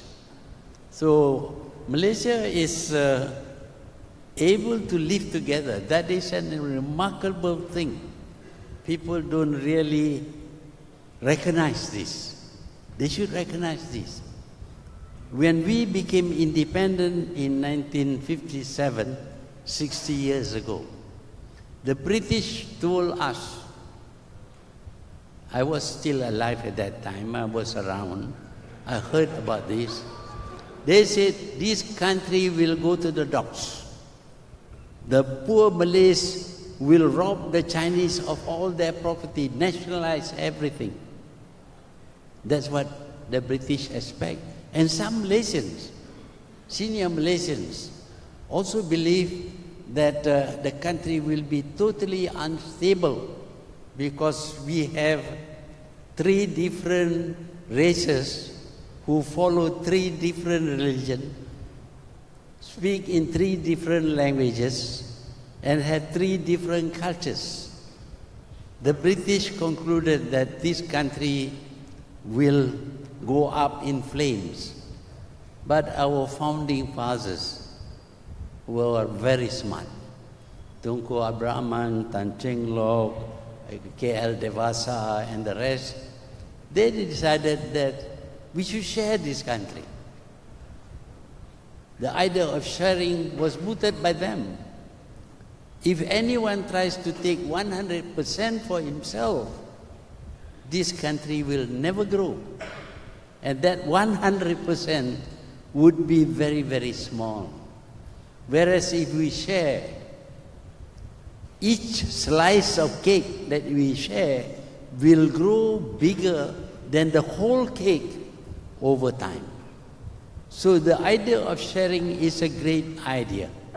And because of that, despite the multiracial population of Malaysia, this country has been peaceful, relatively peaceful, and has developed very well. Of course, we are not yet a developed nation, but if you compare with the other countries which gained independence together with us, they are very, very far behind us, except, of course, Singapore. So you can see that we have made a very good, or we have formulated a very good formula for working together, living together, playing together. Of course, we decided in Malaysia that we should retain our identities. We should remain Chinese or Indian or Malays. We don't like assimilation, but we can live together. Of course, it becomes very difficult to create a truly Malaysian identity. But I think the retention of our ethnic or national identity has benefited Malaysia. Yeah, we still know that we are Malaysian Chinese, Malaysian Indians, and Malaysian Malays. But we can get along very well. So far, we have done that. But we shouldn't disturb the balance. Today, the balance is just nice. The Chinese basically control the economy. The Malays are able to do better in politics. They are not the Tuan, because they talk about ketuanan Melayu. Saya tak percaya kepada ketuanan Melayu. I used to tell Ibrahim Ali that if you are the driver, it is the guy behind you who is the Tuan. So don't call yourself. No, we have to accept reality. If you want to be Tuan, you must work hard. You must be competitive. You must get good education. You must have good value system. It is value system which determine whether we are successful or not. If we have the right value system, I'm quite sure today the development of all the races will be at the same rate.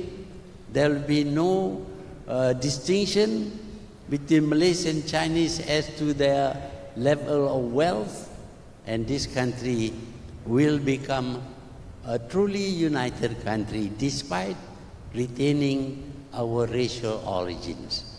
Malaysia is a model for the rest of the world. It used to be a lot of people used to come to Malaysia. They asked me, hey, how can your country develop? Huh? But I told them that we are willing to share. Kita kongsi. If you try to take everything for yourself, you will lose.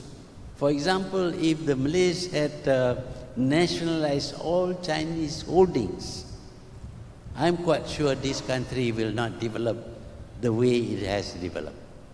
The contribution of the Chinese community to the development of this country cannot be denied. But at the same time, the willingness of the Malays to accept, to share this country with other people is the contribution on the part of the Malays. The Indians also have their contribution, and many of the professionals are Indian.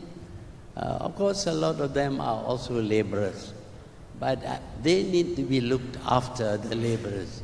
They need to be given some kind of help so that they can catch up with the other communities.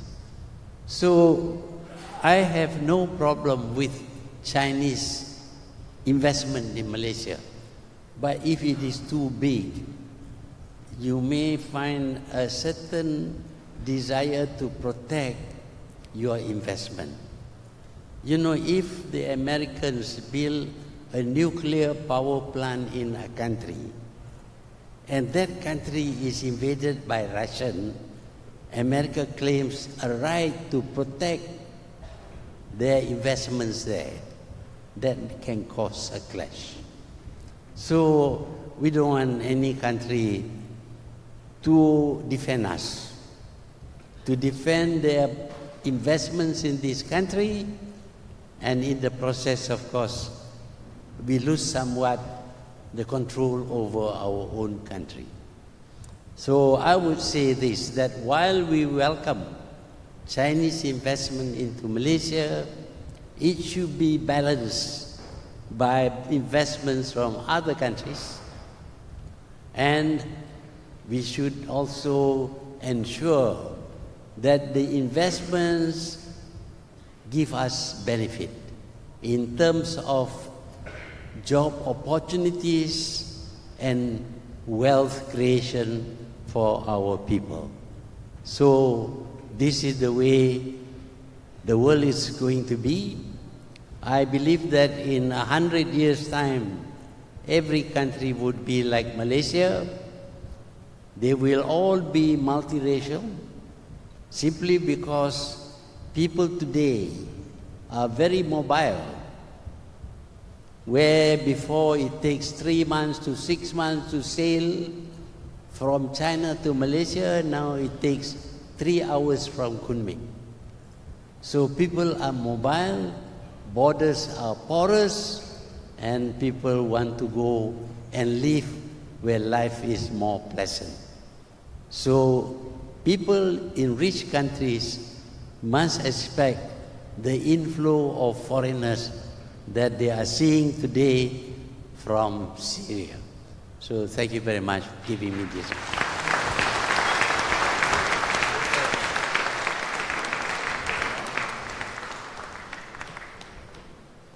Terima kasih diucapkan kepada Yang Amat Berbahagia Tun Dr. Mahathir atas pandangan beliau sebentar tadi mengenai isu investment of China in Malaysia. Baiklah, seterusnya kita akan membuka ruang ini untuk soal jawab daripada hadirin yang dihormati sekalian. Sebelum itu, saya ingin ingatkan kepada hadirin yang dihormati untuk memastikan soalan yang diajukan kepada mana-mana para panelis kita pada malam ini basically short and simple lah. Keep it short and simple and very precise as well. Kita akan mengumpul 3 buah soalan, dan selepas mengumpul hanya 3 buah soalan, baru mana-mana para panelis akan boleh mula menjawab. Baiklah, boleh saya dapatkan soalan yang pertama daripada para hadirin yang ingin menanyakan sebarang soalan kepada para panelis kita pada malam ini? Okey, terima kasih.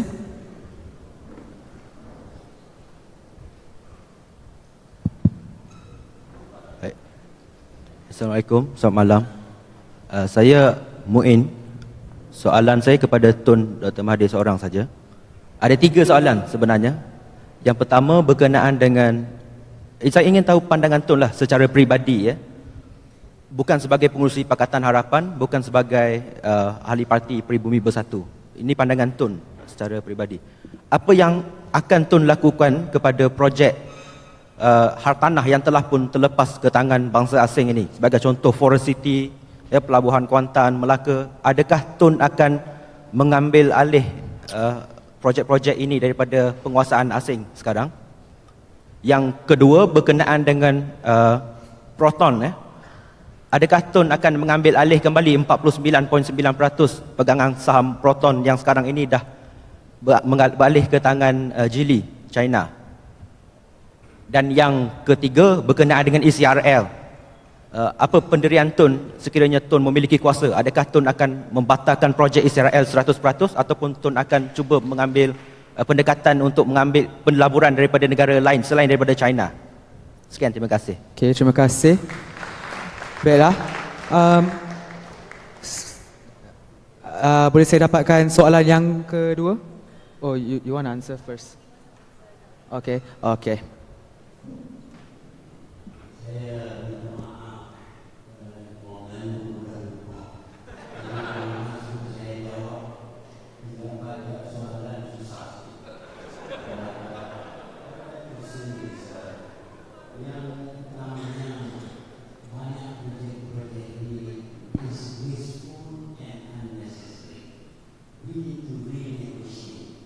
We need be even to cancel some, we may have to pay compensation.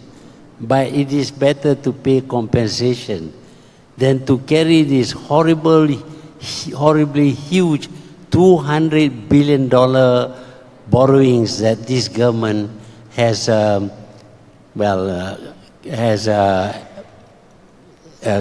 done. See, borrowing 200 billion. It's going to take us more than 50 years of tightening our belts in order to pay for this loan. So we will negotiate to find whether we can put a stop to this East Coast Railway, for example, or for the high-speed train. It's not necessary. It's not necessary. The other one is berkenaan dengan proton. Saya sedih kerana proton was doing relatively well for a developing country. No other developing country in the world has been able to produce a motor car of a standard that is the same as those of developed country. The proton car that is in the market today has all the features of cars coming in from other countries. The only thing it doesn't have is it doesn't conform to Euro 5 or Euro 6, which we can do if you are prepared to pay the price. So I would say that if I cannot get proton, I have some idea about starting another automotive industry.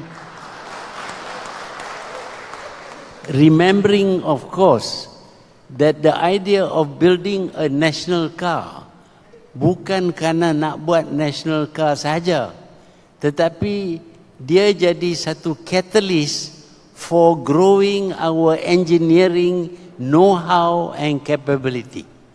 Kerana proton, ramai sudah syarikat-syarikat yang membuka untuk mengeluarkan components and parts for the car. A car needs 4,000 parts.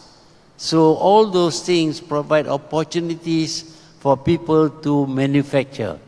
Nowadays, people who produce cars merely assemble parts that are brought in by others. It's the same with aeroplanes.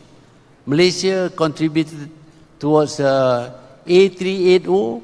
Parts of it is built in Malacca. I don't know whether you know that. But today, building an aircraft means sourcing all the parts from everywhere, and the producer, Airbus, is known as airframer. They just take the parts and they assemble the plane.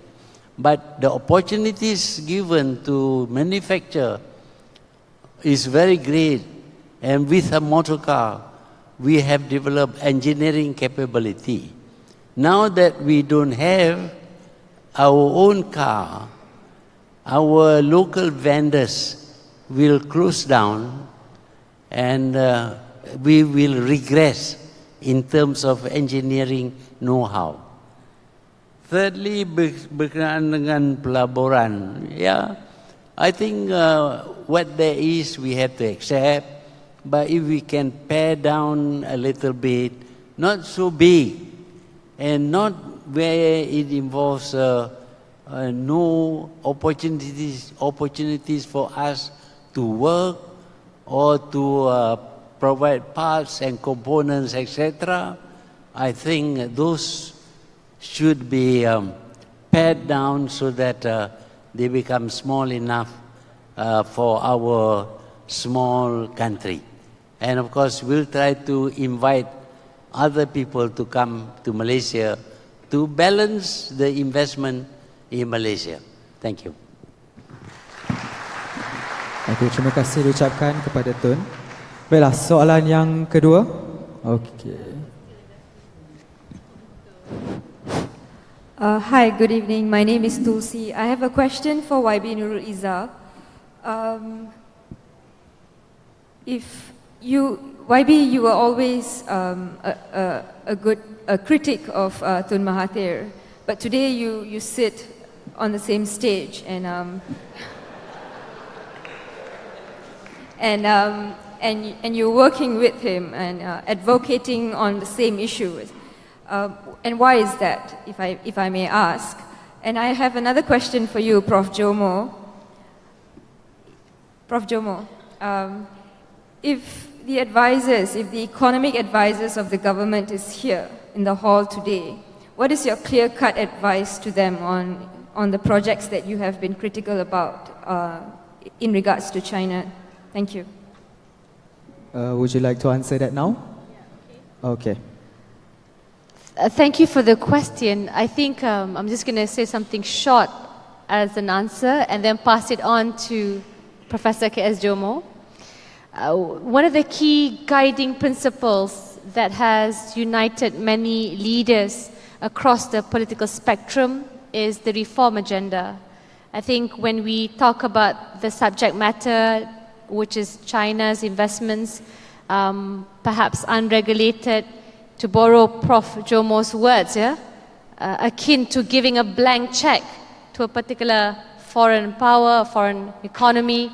Certainly, it requires a lot of rigorous analysis, requires a lot of oversight.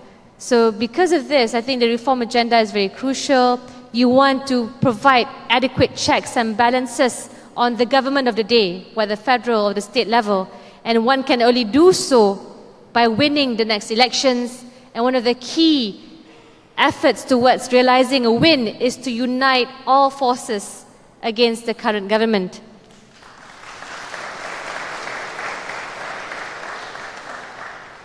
But this doesn't mean you give everyone a free pass. So of course, like I said, there's going to be strict regulations in terms of what we need to do to reform Malaysia, to ensure we maximize our potential. And with that, I think that's sufficient as an answer. I pass my microphone to K.S. Jomo.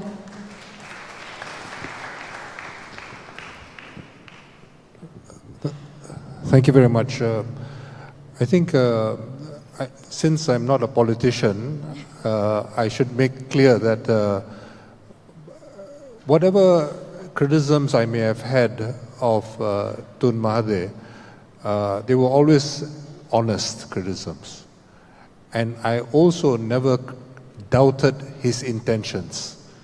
I've always considered him to be a patriot, to have the interests of the country foremost. And I think this is very important now because of the aspersions which are being cast, particularly in relation to what happened in 1992.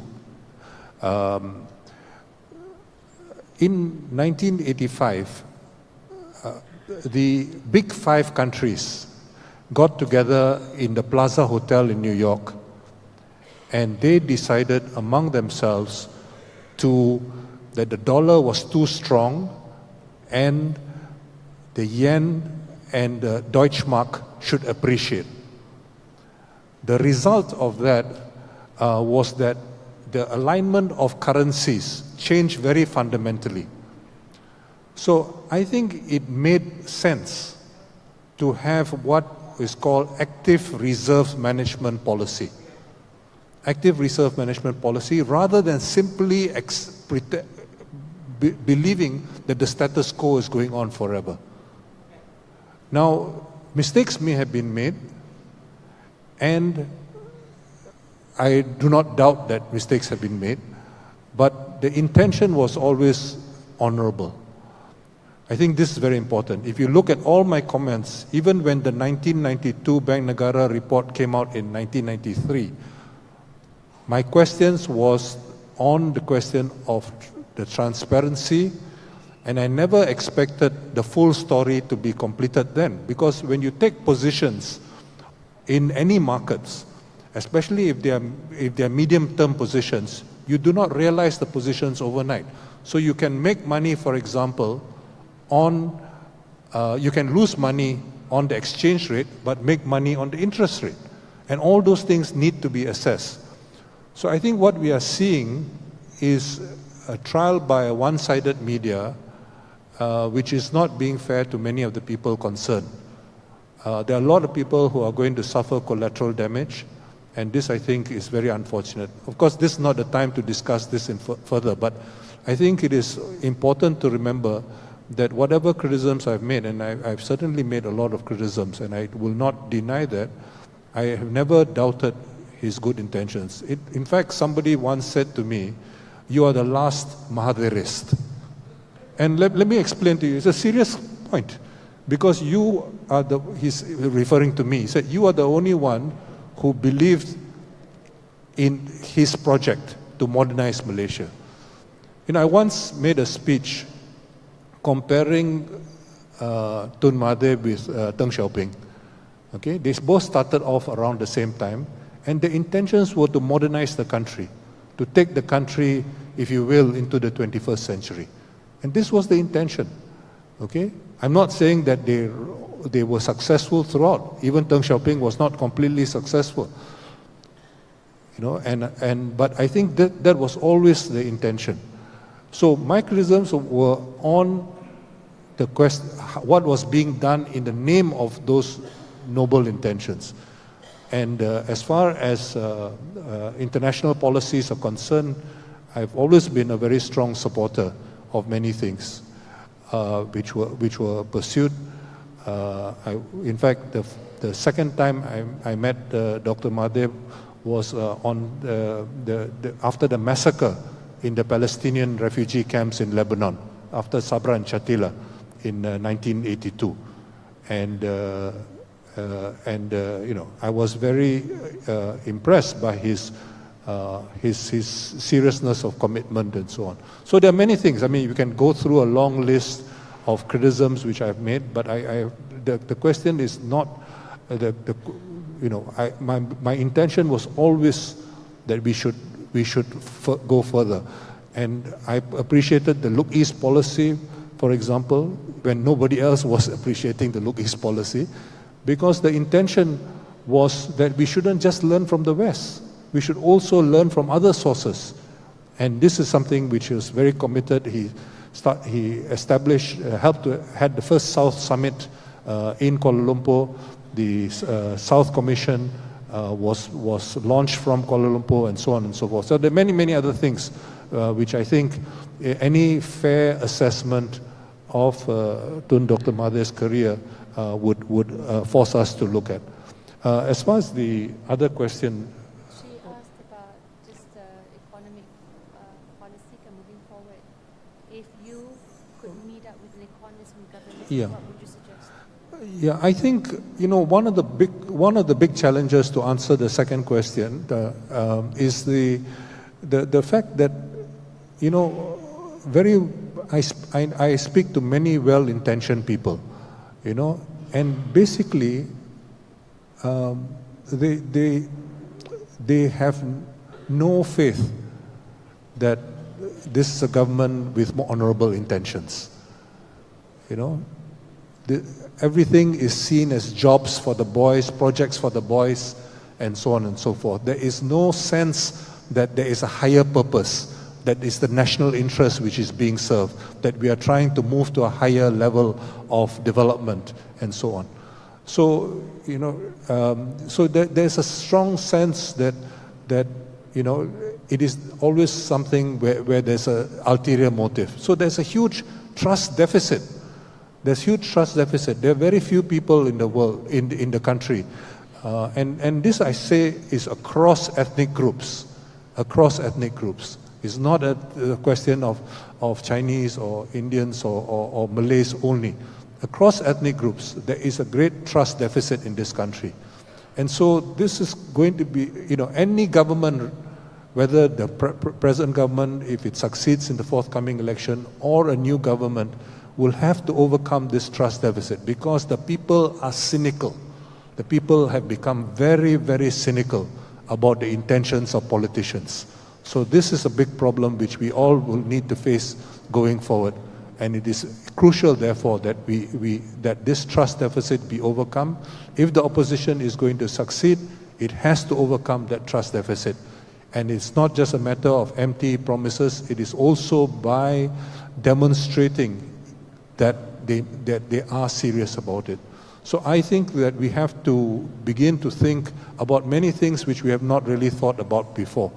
For example, the relationship between the peninsula and Sabah and Sarawak. The aspirations of people in Sabah and Sarawak have been quite different, and we have not necessarily responded to them in the best way possible. So I think this is one element which will have to change. In my last book on Malaysia at the age of 50, 4 years ago, I tried to address some of these issues, but I'm sure there are many other issues which need to be addressed. And at that time, I never expected what has happened in the intervening years, in the last few years, to have deteriorated to the level we have. So I think these are some of the challenges. So I think we have a lot of people who are honest people, who have good intentions, including people who try to advise the government, but there is no sense that things will necessarily improve. I wish I could say otherwise. Even my old friends, people I studied together with and so on and so forth, who are in government, who are, there is a sense of despondency, let's just hold on to what we can. There's a sense of cari makan or curi makan, there's no sense of higher purpose. And that, I think, is what distinguishes the current state of affairs from what prevailed in the past. One of the areas where I have to admit that I disagreed with your father on was on the question of the response to the 97-98 crisis. On that, I was very much with Tun Mahathir on. But I think at the end of the day, by early 1998, I do believe that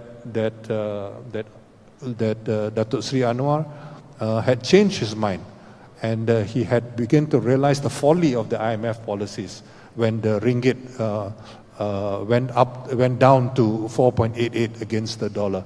And and you begin to see that in the second quarter. Unfortunately, I think the trust within the government was broken.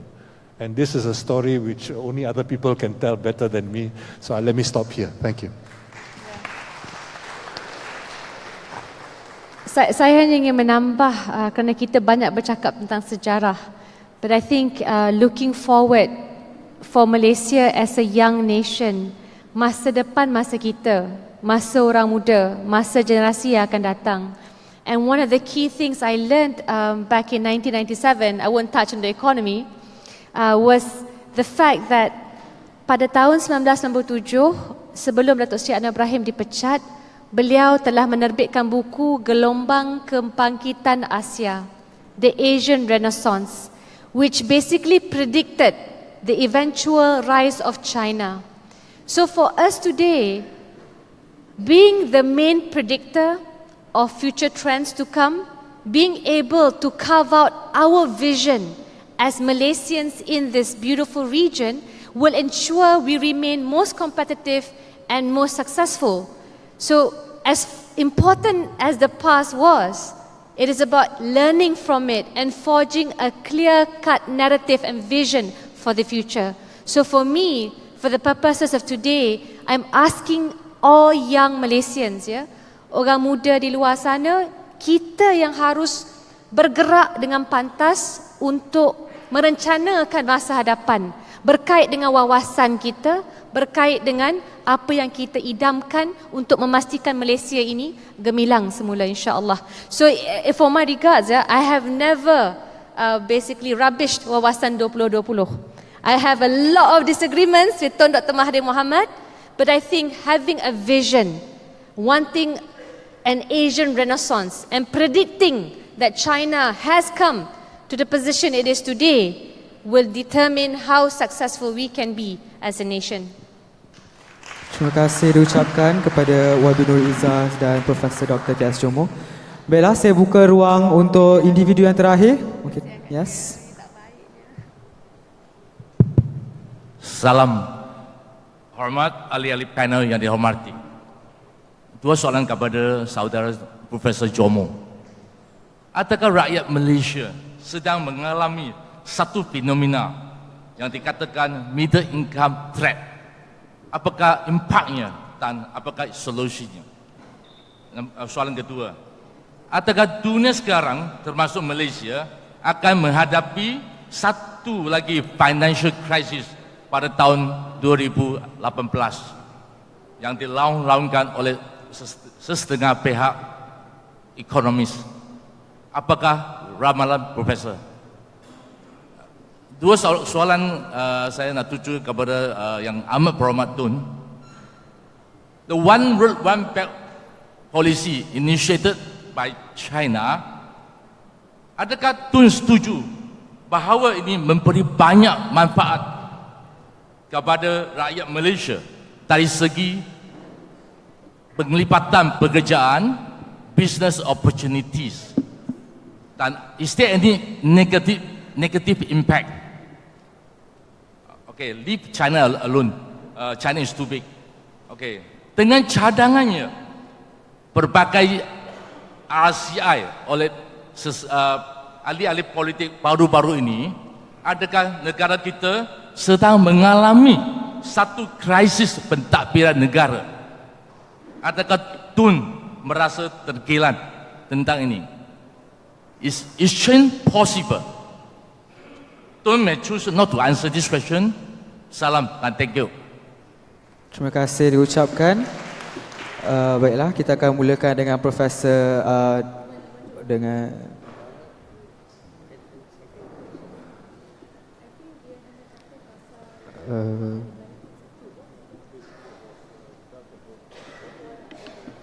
okey, kita akan mulakan dengan Tun. Obor. Yeah. Actually, a long time ago, I had suggested and I even talked to Chinese leaders, including the present president, about how he could improve communication between China and Europe. You may notice that when the oil demand for oil was very big, ships were built to carry more and more oil. It almost reached 500,000 barrels for each ship. However, you will notice that with train, the trains remain the same size. But we need to have bigger capacities. So I wrote a letter to Xi Jinping and I tell him that one of the things he can do to improve the Silk Road is to build a super train about 1.5 times or even 2 times the size of present train.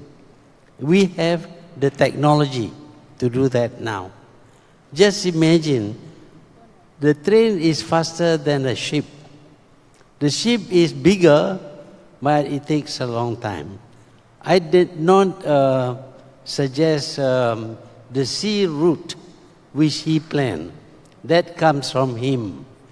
I think it is good for China to use the sea and the land.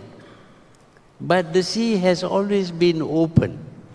South China Sea has never been blockaded, except during the Second World War. Otherwise, we have never tried to do anything, except at one time, Tunku Razali Hamza suggested that we should toll them. They pass through the Straits of Malacca, pay something to Malaysia and Indonesia. But of course, people say this is international waterway and you cannot charge anything.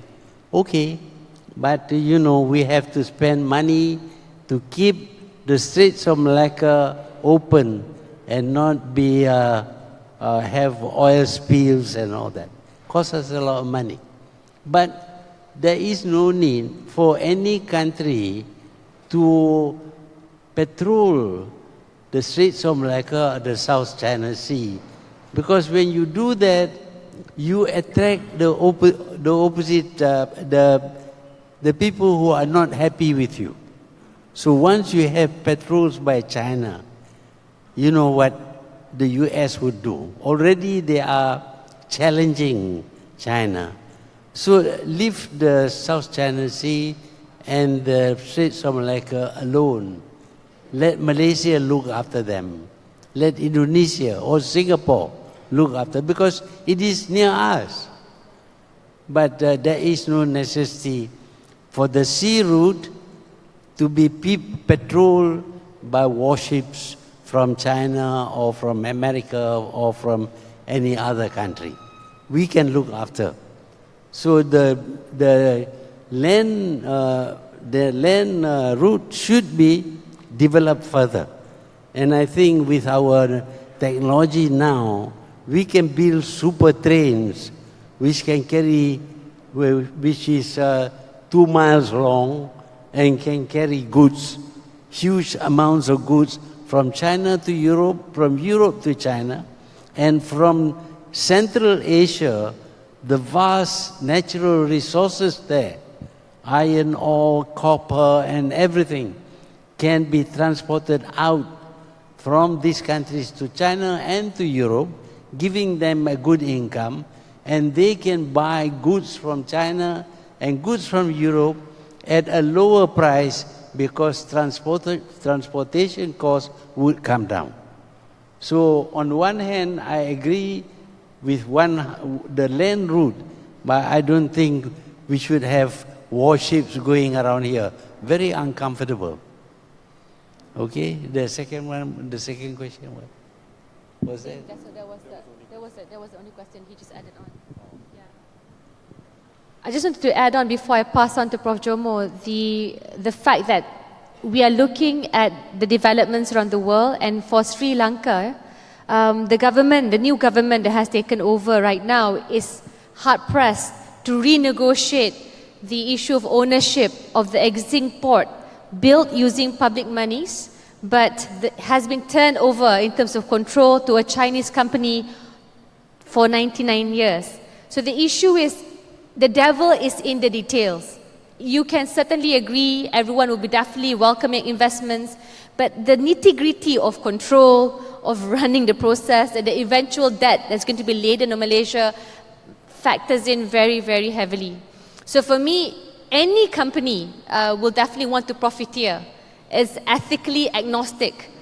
But how do you ensure, as a government, you basically pin them down to the highest levels of regulations to provide for the best benefits to be accrued by your home country? So I think that's where the question is, when you don't really trust your government. Prof? Let me be very brief on the second question. Whether there's going to be a financial crisis in 2018, you're just, my answer is just as good as one of those fortune tellers, little green birds, In the old days, there were these little green birds the Indian fortune tellers used to bring out, and they would choose, nobody can predict when the next financial crisis will take place. But I think there are many vulnerable points. Everybody in the financial world is waiting for the Jackson Hole meeting this weekend. The Jackson Hole meeting is when the central bankers of the world will get together, and it is expected that the period which we have seen in the last 8 years of what is called QE, quantitative easing, is going to come to an end. This has already been announced by the chair of the US Federal Reserve, as well as by the Bank of England. The question is whether the rest of Europe will follow. The rest of Europe will follow basically because QE has not really worked. It has worked to redistribute income in favor of the rich. That is why today, 8 men own more than the bottom half of the world's population. Okay, 8 men, the 8 richest men in the world own more than the bottom half of the world's population, because these people are getting richer and richer by the millisecond. Okay, but besides that, there are many other structural deficits. The thing is that history never repeats itself. Okay, so we are not going to see a repeat of 2007, 2008. We are not going to see a repeat of 97, 98. It's going to be a new type of financial crisis. And it's very difficult to anticipate where the crisis is going to start and how it will unfold, because of the very complex nature of the international financial system today. To even call it a system, my professor used to say, we live in a non-system. Ever since Richard Nixon withdrew from the Bretton Woods system in 1971, we have had basically a system of financial anarchy. And since Robert Rubin basically killed the Glass-Steagall Act, the US has become a major part of this system. So we cannot, it's very difficult to sit here tonight or anywhere else and to try to predict when the next crisis is going to be. But we have to be vigilant, we have to prepare. And the way we are preparing right now is as if we are preparing for a repeat of 97, 98. It's not going to happen. Unless we are not stupid.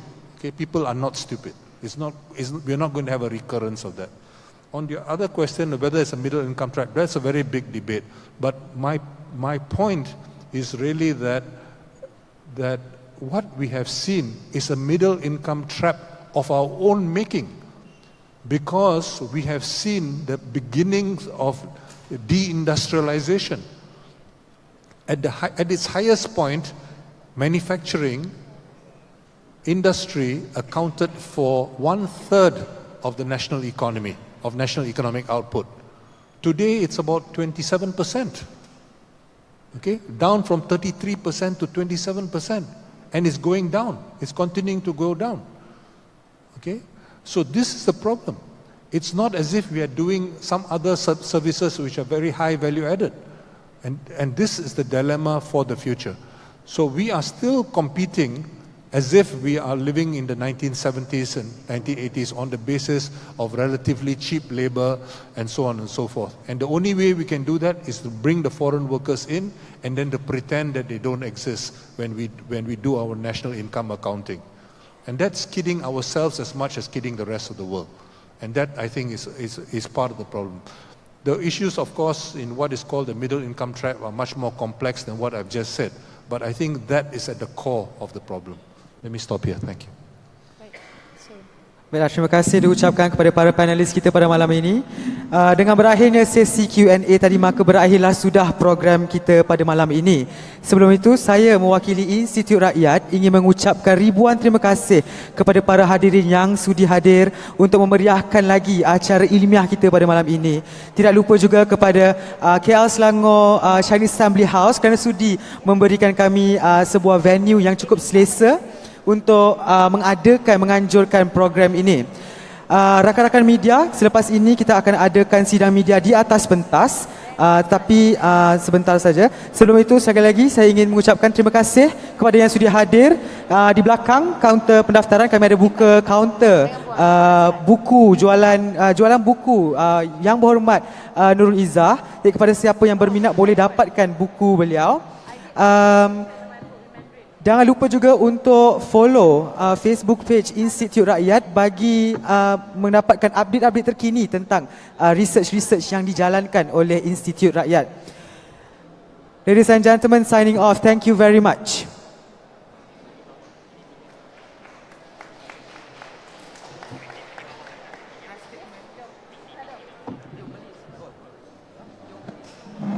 Okay, friends.